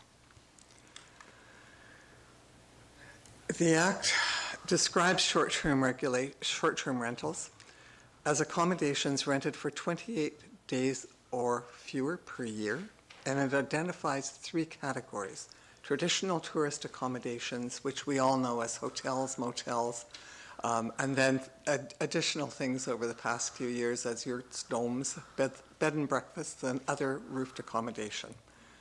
Primary residence short-term rentals are located in a host's primary residence, so it is your home or a room within your home. The non-primary residence short-term rental is also called a commercial short-term rental and can lead to a little confusion because of that name. But it's a short-term rental in a dwelling that is not your primary residence, so it's not where you live. It's an additional home. The new provincial definitions allow municipalities to choose how to regulate short-term rentals. The intent of this proposed amendment, or the amendments plural that are proposed, are to restrict traditional and non-primary residence short-term rentals, such as hotels and resorts and whole home Airbnbs, to commercial zones. And the second thing is to allow long-term rentals and short-term rentals to operate on the same property in a residential zone when they're associated with the owner. So one of the key requirements that we need to look at is that the host has to provide a letter from the municipality confirming that the short-term rental complies with the land use bylaw, and so that's how the province is tying its act into local regulation. And we'll come back to that one. Council did ask the Planning Advisory Committee, I think back in September, or it might have been earlier, to examine the new regulations from two perspectives. First of all, it wanted to look at controlling short-term rentals to control a housing crisis, and secondly, to promote tourist use. And there seemed to be an even balance between those two things that they wanted looked at, which is a little difficult to achieve sometimes. But the emphasis was certainly on policies that could be implemented quite quickly.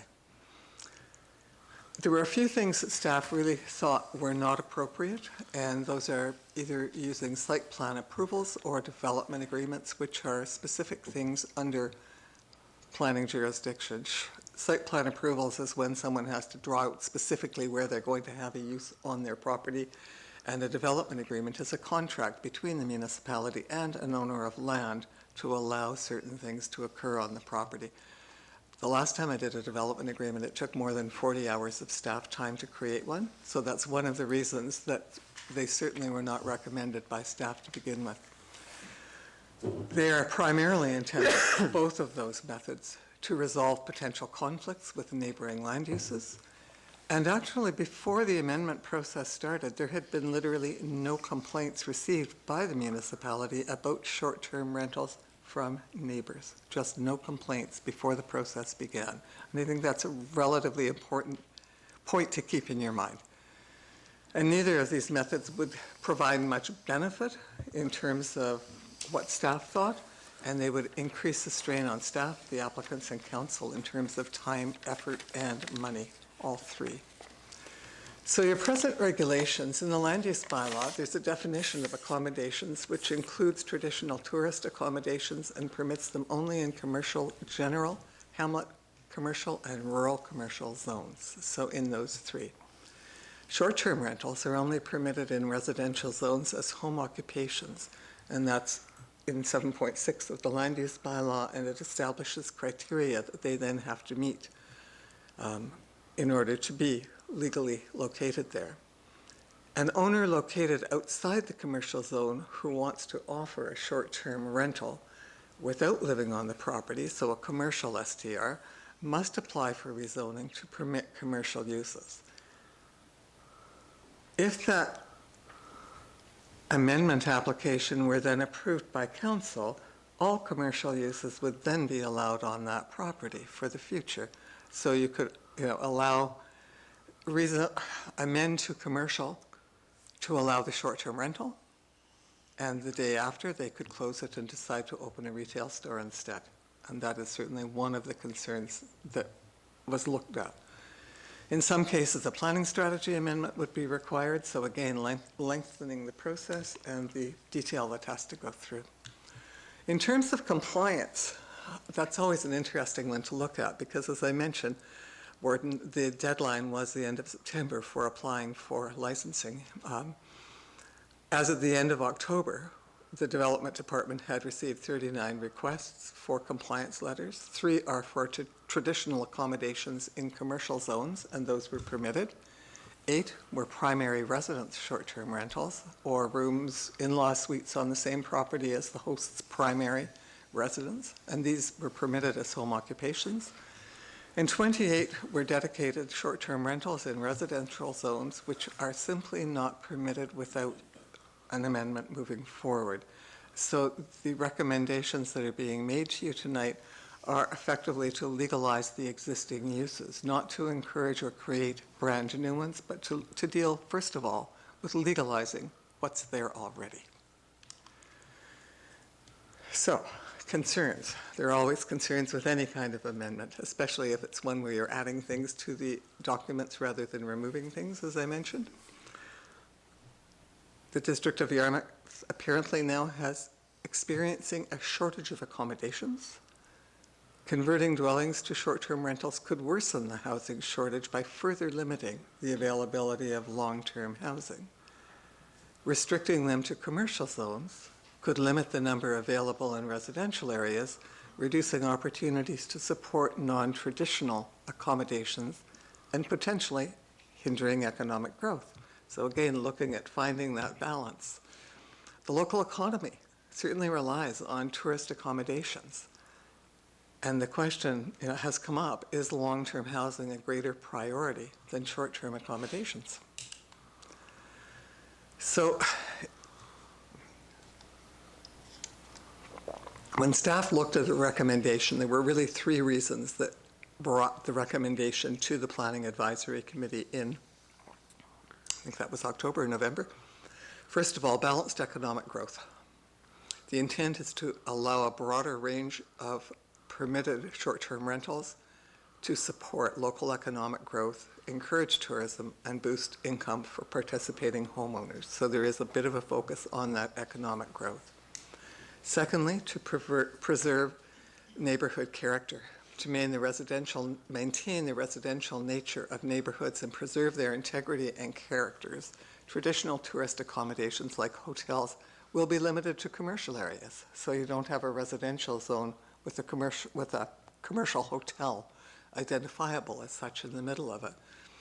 And primary residence short-term rentals will not be required to be zoned as commercial, so you won't get that change of use from a short-term rental to a retail use or some other commercial use that could be located on the property. And the third would be policy alignment. by updating definitions within the land use bylaw to align with provincial regulations. It provides clarity for the development officer when completing the compliance forms and clarity all around because you have people developing in different portions of the province at the same time. Wrong button. So, again, going back to notification, and these were questions, of course, that arose at the Planning Advisory Committee meeting. The public participation meeting was advertised on your Facebook page October 21st, in the Clare Shopper the week of October 17th, and on the website under the public participation page. So with that amount of public exposure, 2 people came to the public participation meeting October 24th. They were interested in ensuring that short-term rentals could be accommodated and could continue, and they expressed no concern about short-term rentals at all. 3 comments had been received by council prior to the public participation meeting, and these went to the warden and have been entered into the public participation meeting record. 2 were opposed to continuing to allow short-term rentals, and 1 was in favor of short-term rentals being able to continue. So the amendments have been considered within the context of the general policies of your planning strategy, and again, it is council's documents. And the proposed amendments are consistent with the intent, the objectives, and policies of your planning strategy. So it's reasonable at this point to amend the text of the planning strategy and land use bylaw. You don't have any conflicts that are being caused by an amendment. So again, your process, the process that has been followed to date went to Planning Advisory Committee in September. The public participation meeting October 24th. It was discussed at the Planning Advisory Committee on December 3rd, and we're here at first reading for council.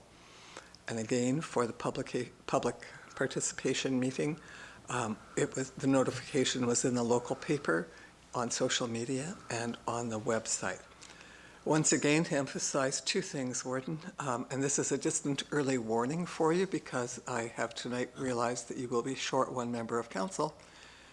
Any motion of approval of an amendment of a planning strategy has to be the majority number that can be elected to the whole council. So it's not the majority of those present, it's the majority of your maximum number of council members.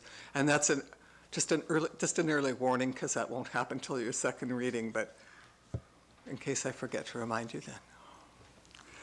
So we have a motion for you, Warden, arising from the PAC recommendation, and certainly I'm happy to take any questions you may have. Deputy Warden Trevor Cunningham, you have the floor. Right, I'll move that the Municipality District of Yarmouth give first reading and hold a public hearing to consider amending the text of the Municipality District of Yarmouth Municipal Planning Strategy and Land Use Bylaw to accommodate short-term rentals in a manner substantively the same as set out in Appendix A of the Public Participation Meeting Report dated October 24th, 2024. All right, I have a motion. Do I have a seconder? Seconded by Councillor Lauren Cushing. Discussion, questions, comments? Councillor Jim Baxter. This is a sensitive subject, and I'm truly hoping that we get a better clarity of what the municipality wants on this subject. So far, we have 5 responses, and I wouldn't feel confident either direction with the amount of input that we've had so far. So hopefully when that public hearing comes around, we get a good bit of participation and get a good bit of clarity on the subject. Again, Warden, I would say that when the notice is placed in the paper and on social media, et cetera, there will be a name and an email address and a phone, probably a phone number that people can make their comments to, and they should be made directly to that, whether it be myself or someone else, rather than to be to a member of council, so that we can incorporate those. And in fact, I would always have those read into the public hearing At the time of the public hearing, those comments will be read aloud so that everyone will have them in front of them. But it gives an extra opportunity for people who may not be able to attend or who may not be perhaps comfortable speaking in a public forum. And I will make one comment, be careful what you wish for, because sometimes public hearings can be very well attended, and sometimes public hearings will not be attended whatsoever by the public, so, Madam CEO? Mr. Chair, thank you. The only thing I'll add to our planner's comments around directing feedback during the feedback phase of the process to the person specified in the advertisement, there is a requirement under law for the voting members of council to remain neutral on the issue until all of the information has been presented, and then the councilors have their right to take their position and make their vote. So by directing any inquiries you may receive, councilors, to the person named in the ad, you will ensure that the municipality continues to move forward in the way that it should on the process. Deputy Warden. Right, and I just wanted to repeat essentially what I said, my comments at PAC. And as chair, I think it's important to, follow the process with a high degree of fidelity. That's critical. The other piece is with the small number of respondents to this matter, that can also be seen is there not being some strongly held view one way or another, because obviously there's two sides to this, and I think most people understand that there are some positives in terms of economic activity and maybe a little tiny bit of a negative in terms of housing stock. We've got a particular situation here. PAC, I think, we discussed those pieces, and again, those numbers, even if you were to double or triple or quadruple those numbers, let's say you have 50 people that speak, that's still 50 of 10,000, so that's still not a big number. So we may get lots more input, we may not, but in my mind, it's important that we have 28 people that obviously own these businesses and want us to move forward in this manner. So that's an important point to note. Thank you. Any more discussion on the motion on the floor? Seeing none, all those in favor signify by saying aye. Aye. Opposed? Motion carried unanimously. Thank you very much, Council. Councillor Daniel Muse will be returning to his seat.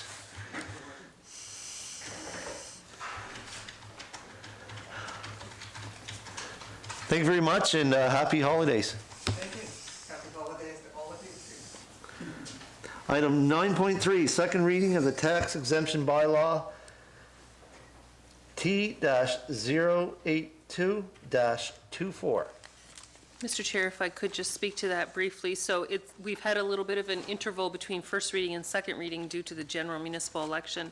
So the amendments to this bylaw are coming forward because when the Port Maitland Lighthouse was divested to the Light of Hope Port Maitland Lighthouse Society, Council agreed to add that property to the tax exemption schedule, and it's a material amendment to the bylaw, so it requires the bylaw to go through the process as was outlined tonight. While staff were doing that work, there were two PIDs, two assessment account numbers that were on Schedule A that are owned by the municipality, and we exempt ourselves from taxes, so they're coming off. And then just cleaning up Part 5 and Part 6, deleting them, because those elements are looked after in another mechanism.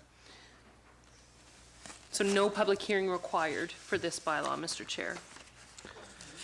Okay, what is council's pleasure? Deputy Warden? So I'll move that the Municipal District of Yarmouth accept or approve, tax exemption bylaw T-082-24 is circulated. Hey, a motion on the floor. Do I have a seconder? Seconded. Seconded by Councillor Daniel Muse. Discussion on that motion? Seeing none, all those in favor signify by saying aye. Aye. Opposed? Motion carried unanimously. Thank you. Excuse me.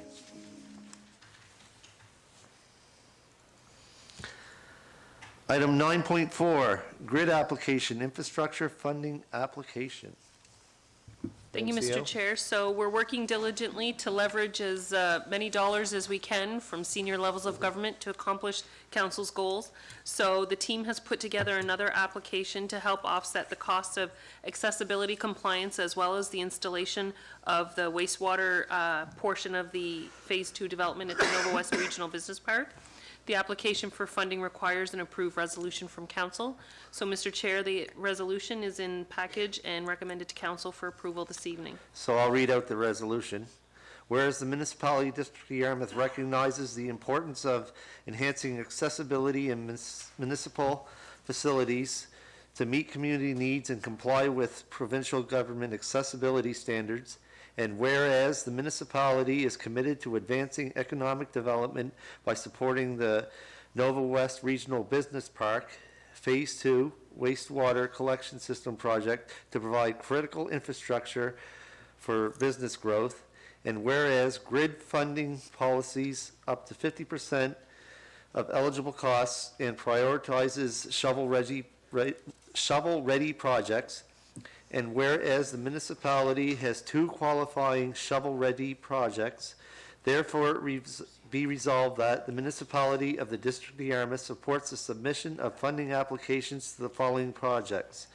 1, accessibility renovations to the administrative building to improve accessibility features, ensuring the building is inclusive and compliant with accessibility standards. And 2, Phase 2 wastewater collection system to develop essential infrastructure required to the expansion and effective operation of the business park. And be it further resolved that the Chief Administrative Officer is authorized to execute and submit the funding applications and any supporting documentation required for these projects.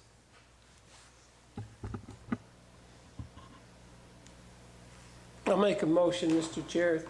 The Chief Administrative Officer, CAO, is authorized to execute and submit the funding applications and any supporting documentation required for these projects. Moved by Councillor Phil Mooney, seconded by Councillor Daniel Muse. Any discussion on that?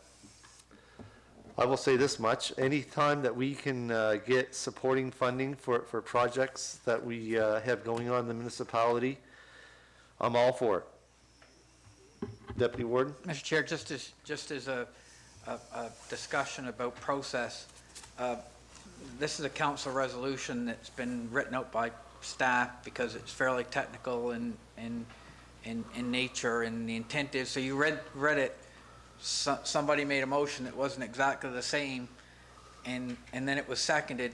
So, I mean, just clarification, is the motion on the floor now that's been moved and seconded, is it, just want to be absolutely certain, is that approving what you read? Because you didn't make the motion yourself, somebody else made a different motion. So, like, what I'm saying is the purpose of reading the motion is to make the motion. So, I mean, in the future, I'd recommend that if somebody's going to read a resolution, that it be moved by the reader and then seconded by another member of council, just to avoid the confusion, because we haven't got the full resolution on the floor in my mind. So I'll leave that with you to rule on, but maybe with the CAO's assistance, but we should be clear about that. CAO? Yep, so I would agree that there's room to interpret Councillor Mooney's motion in a number of ways. My interpretation is that the motion brings in the entirety of the resolution, but it is a good idea to clarify that. So I guess the best way to clean that up is to make an amendment to include the full resolution on the main motion? No, because this is a resolution. It's not a motion, correct? I think for the sake of time, if everybody's comfortable with it, if there's consensus around the table, particularly from the mover and seconder, that that's the intent, we can move forward this time. Okay. Councillor Phil Mooney? I'm good with that. You're good with that? Is everyone okay with that? Consensus?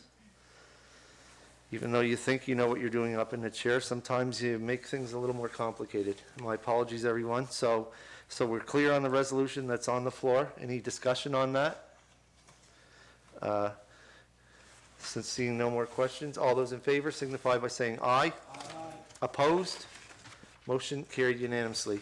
I'll make that correction next time, council. My apologies for that. Item 9.5, Councillor Phil Mooney asked to speak about, or making, I'm not exactly sure what he wanted out of that, but I added 3 different things, 9.5.1, former MLA Zach Churchill, 9.5.2, new MLA Nick Hilton, and 9.5.3, recently elected MLA Colton LeBlanc. Councillor Phil Mooney. Thank you, Mr. Chair. I'd like to make a motion to send a letter of thanks to former MLA Zach Churchill for his 14 and a half years of service to Yarmouth and Southwestern and the province of Nova Scotia.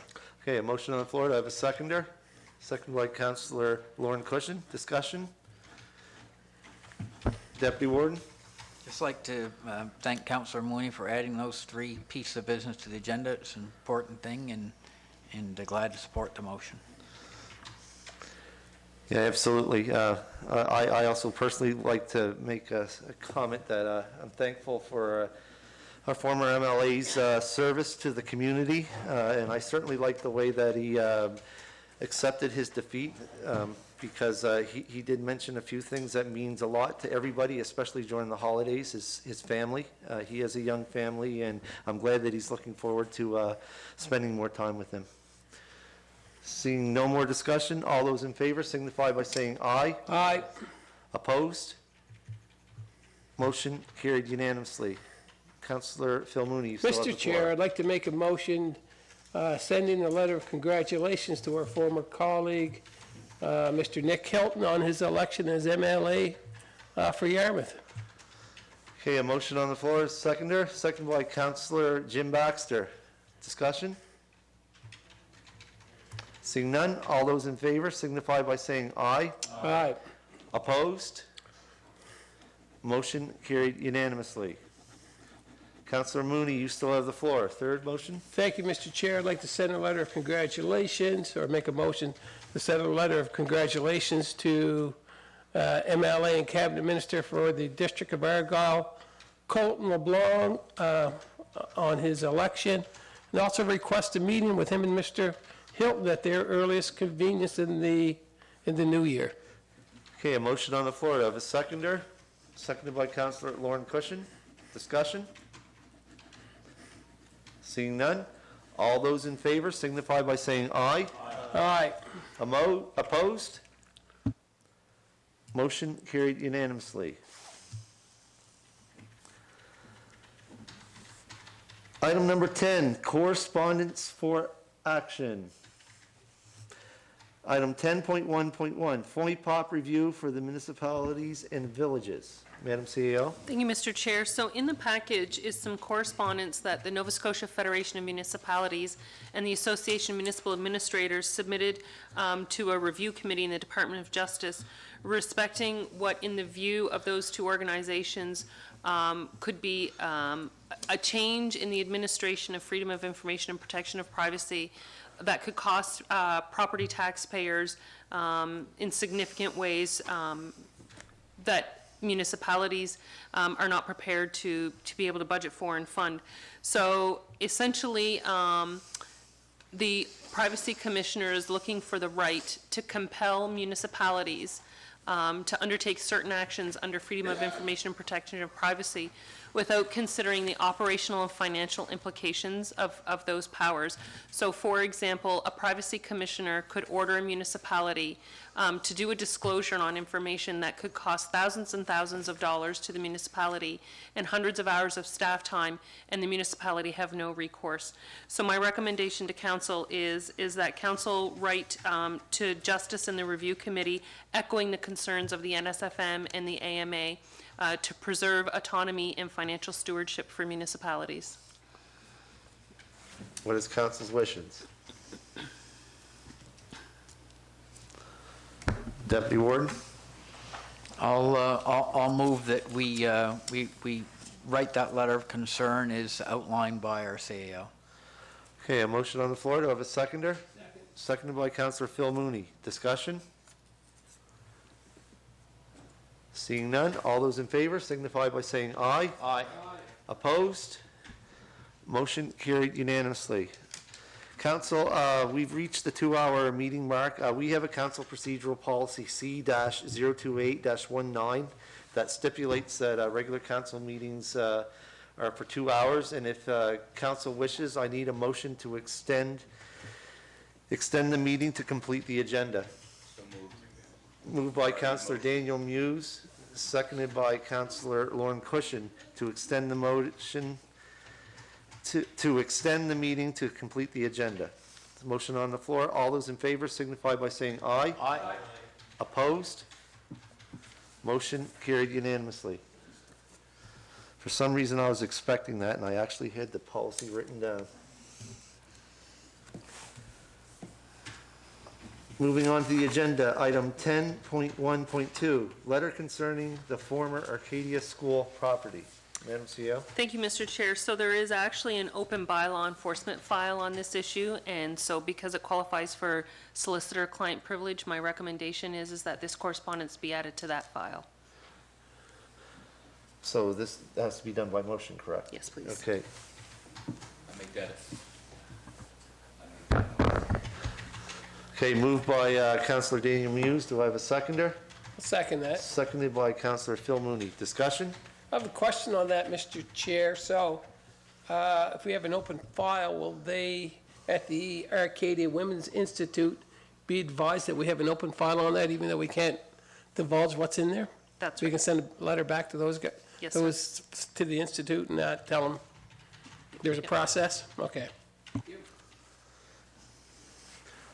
Okay, any more discussion on the motion on the floor? Seeing none, all those in favor signify by saying aye. Aye. Opposed? Motion carried unanimously. Item 10.1.3, I am going to be declaring a conflict of interest in this, whereas a family-owned business is mentioned in this. So Deputy Warden, could you please take over the position of chair, and I will be stepping away from the table for this item.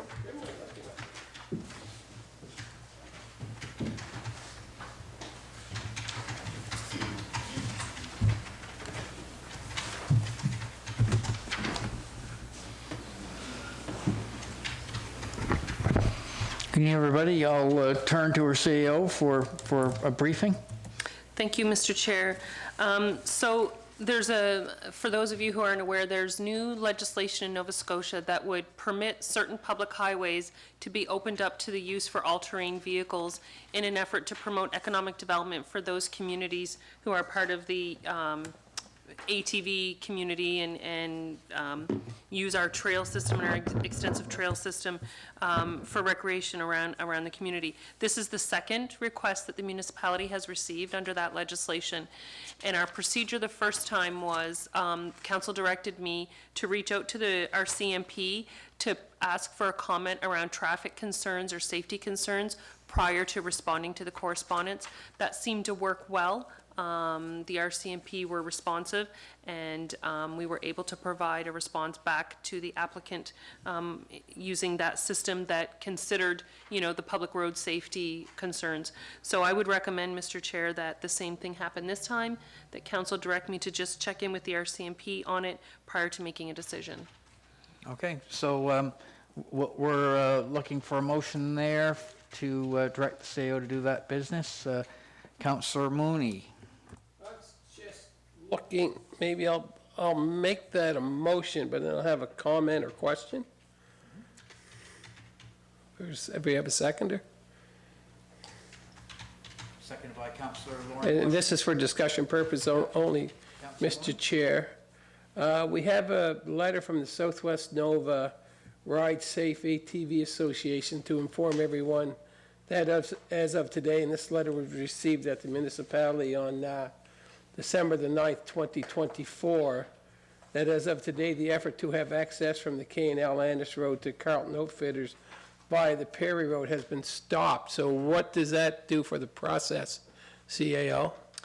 Even though I bet you there'll still be all-terrain vehicles coming through the Perry Road, because I see the Boudreaux's here, and I live in that vicinity, and I see it not on a daily basis, but I bet you if I asked Courtney, it probably would be on a daily basis. Right, so there's a portion of the ask that is still on the table for consideration, I believe.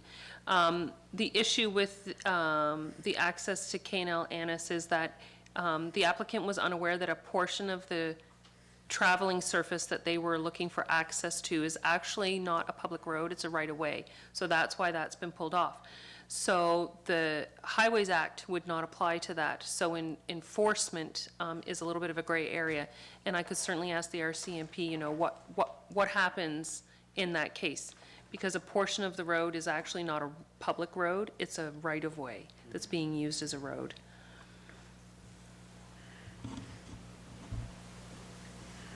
Okay.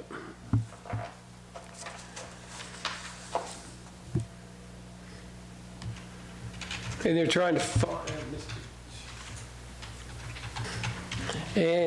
find an alternative route to access the store from the trail system. So what would the process from the last time, and you could, since I wasn't here, not that I am aware of, unless it happened in the last month, what was the last one? Yep, so it was along Highway 3, we call it the airport stretch. So it was picking up where the trail is on the Arcadia corner and coming east to access the commercial services along the airport stretch. There are serious safety concerns along that corridor right now, so the timing wasn't good until some road improvements could be made. So council did not support that application. Okay.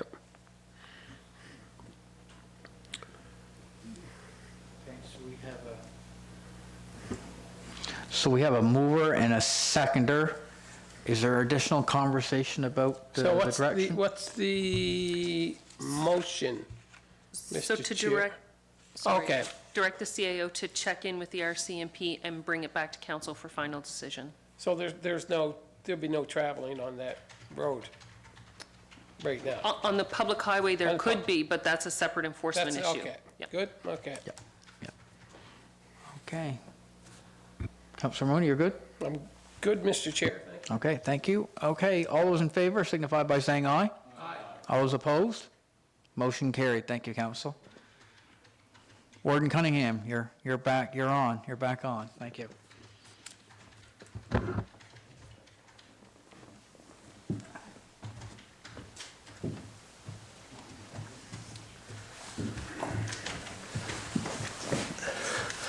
Thank you very much, Deputy Warden.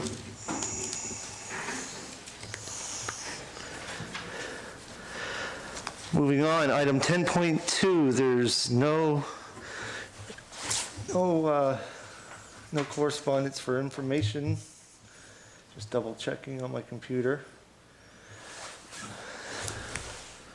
Seeing none.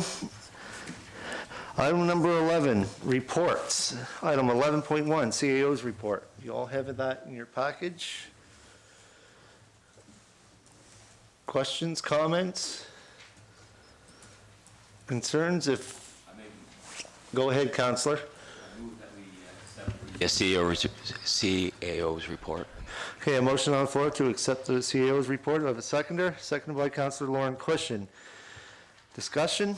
Seeing none, all those in favor signify by saying aye. Aye. Opposed? Motion carried.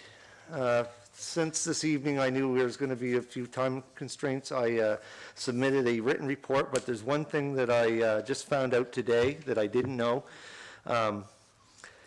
There's a new senior safety coordinator for the municipality district of Argyle who will be working closely with our own senior safety coordinator, Ashley Rhino. Her name is Amber Woodrow, and I had a chance to meet her today. She was out in the community working with Ashley, getting her legs under her. So I just wanted to say that that's one program that I'm really proud to say that we've supported over many, many years here in the municipality. It helps a lot of seniors in our region. Item 11.3, legal entities. Is there any verbal reports for any of those boards or commissions? There's some there that are provided that are written. Is there any? Seeing none. The next one would be advisory committee reports. Is there any verbal reports to those? Councillor Jim Baxter. I don't know if you'd call it a full report, but we had a meeting of the audit committee, and the auditor, in her words, was that it was a clean audit, which was good news. And me personally, I was impressed with the knowledge displayed by our CAO, Victoria Brooks, and our Director of Finance, Greg Shea. We went through pages and pages of numbers and numbers, and when they were challenged with questions on the numbers, they knew the answers. So I was quite impressed. It was a good job.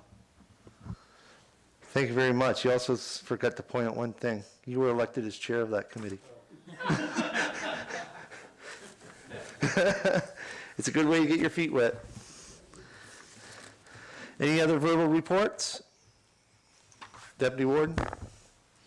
Just very, very quickly, the Nova Scotia Federation of Municipalities Fall Conference took place, and there was a presentation by they've retained, NSFN's retained a coastal land use coordinator, and did, an hour's worth of presentation. So that person's in place to shepherd along the process of coastal protection. We all know that much of that will fall to the municipalities, and that will be a challenge. But it's something that we'll work with the legislation, NSFM, and our government partners to do what we have to to protect the environment and to allow good use of our coastal resources. So thank you.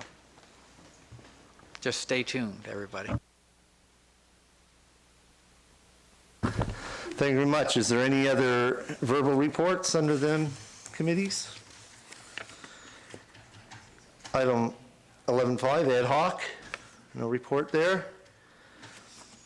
Item number 12, public comments. I have 2 people here in the queue. I just want to remind anyone who's going to be participating that your comments be held within the purview of the municipal government, that comments be directed to the whole of council and not individual councils or staff, and questions be directed to council via written correspondence. This is still going on a trial basis until we review our council procedural policy, but council has agreed to move forward with it, or continue to move forward with it. So the first person I have here on my list would be Mr. John Cluley. So if you wouldn't mind, please just come up here, hit the red button that's on the pad there, and I'll turn your microphone, I'll turn over the floor. Just a reminder, you have 3 minutes. Make sure you hit the button so people online can hear you, and you have the microphone. Before I start, it was my phone, and I apologize to council and warden. That's quite all right. Even though I make some comments, sometimes I also forget to turn my own phone off. So thank you very much for that apology. Won't happen again. And secondly, I would just say, as one who doesn't turn up to these kind of events very often, I have to say I'm very impressed with the solid stewardship of councillors and staff as you go through all of the levels of those things that make the municipality better. Thank you. So very, very quickly, I'm making a presentation, I guess, to speak with caution on the ATVs in the Carleton Triangle, particularly on the Perry Road. The Perry Road, for me, goes back for basically, it has been part of my life since I started breathing. Our family, the Burrells, were on the Perry Road in the mid-1800s, and the descendants of that family still exist and are on the Perry Road. There are still 6 cottages and homes on the Lake Fanning side over that period that are still held by members of our family. For us, the Perry Road was and is considered a retreat for many then and certainly now. Installation of the road upgrade 3 years ago paralleled an increasing number of year-round residents and a marked increase in the municipality's tax base, as you know. But with this has been a decided, I think I could say this, but I know this becomes the personal part, and a decided increase in the illegal use of the road for ATV riders, disturbingly reckless, noisy, high speeding, and strewers of garbage. And I know that from my walks on the road, and that's a personal experience. I'm asking the council to consider that you do not add to the disorder with an accepting ATV designation. The value of our community on the Perry Road is the wood trails that are already available, and those can be accessed by trailers hauling the ATVs. Adding to the current ATV dysfunction that I just described could see human harm and needless human aggression. The question the council spoke about earlier was who will police this. That's another whole issue. That's my time. Thank you, Warden. Thank you, councillors. Thank you very much, John. The second one, Courtney Boudreau. Hit the red button again. I'll turn the microphone back on, and as soon as you begin to speak, there you go. You have the floor. Good evening, Municipal Council. Thank you for allowing me to speak this evening. My name is Courtney Boudreau, and I live in Carleton. I'm here this evening representing many concerned citizens for my community, some of whom are with me in person and online tonight. Our concerns are related to the proposed application that was going to be submitted by the Southwest Nova ATV Association to access services under the Road Trails Act. The request was to have sections of the 203, the Carleton Triangle, and the length of the Perry Road to become approved trails. While we are aware that currently this application has come to a halt, we would like to voice our concerns both as a means of support for landowners as well to have them noted on the record. We are not in support of this application as it will significantly change how the roads are used, in particular the Perry Road. This is very concerning to us as it will have safety implications, environmental impacts, and result in an overall decrease to the quality of life for residents. The concerns are outlined in detail in our petition, which has numerous signatures from residents on the proposed route, but I would like to highlight a few key points here tonight. If this route is approved, there will be a significant increase in traffic, given the route will then be publicized to thousands of ORV users. This is very unsettling to residents as we already experience ORVs ignoring the bylaws and disrespecting properties. I personally have had destruction to my property and vehicle because of reckless ORV usage. There are children in the area, and I am a mother of 4 myself. One of my children has a disability. Appropriate signage is posted, yet almost daily ignored. This application would lead to the increase of off-road vehicles traveling at high speeds, continuing to ignore safety measures, which is unsettling. As well, many walk, bike, and run on the roads, and this will impact their ability to do so safely. Currently, a significant amount of beverage cans, cups, and other forms of litter can be found along our roads. Increased traffic will result in more debris, which has severe long-term environmental impacts. There will also be an increase in noise pollution and dust to our roads, which presents its own set of health concerns, not to mention will disrupt the natural habitat of wildlife in and around the surrounding area. Recently, significant investments have been made by the province to improve the Perry Road. More traffic will cause the road to degrade faster, and this will certainly be felt most by the residents who use the road daily and deal with the wear and tear to their vehicles. It will also lengthen our emergency response times. In summary, I've touched on just some of the concerns we have, and they're outlined again in more detail in the petition that I have with me tonight, and we will submit it to you. We understand that off-roading is a popular recreational activity for people. However, the priority must be ensuring that Carleton continues to be a safe, peaceful community for the people that live there. We ask that you give any application surrounding this serious consideration. Thank you for your time this evening and your diligence pertaining to this issue. Thank you very much, Courtney.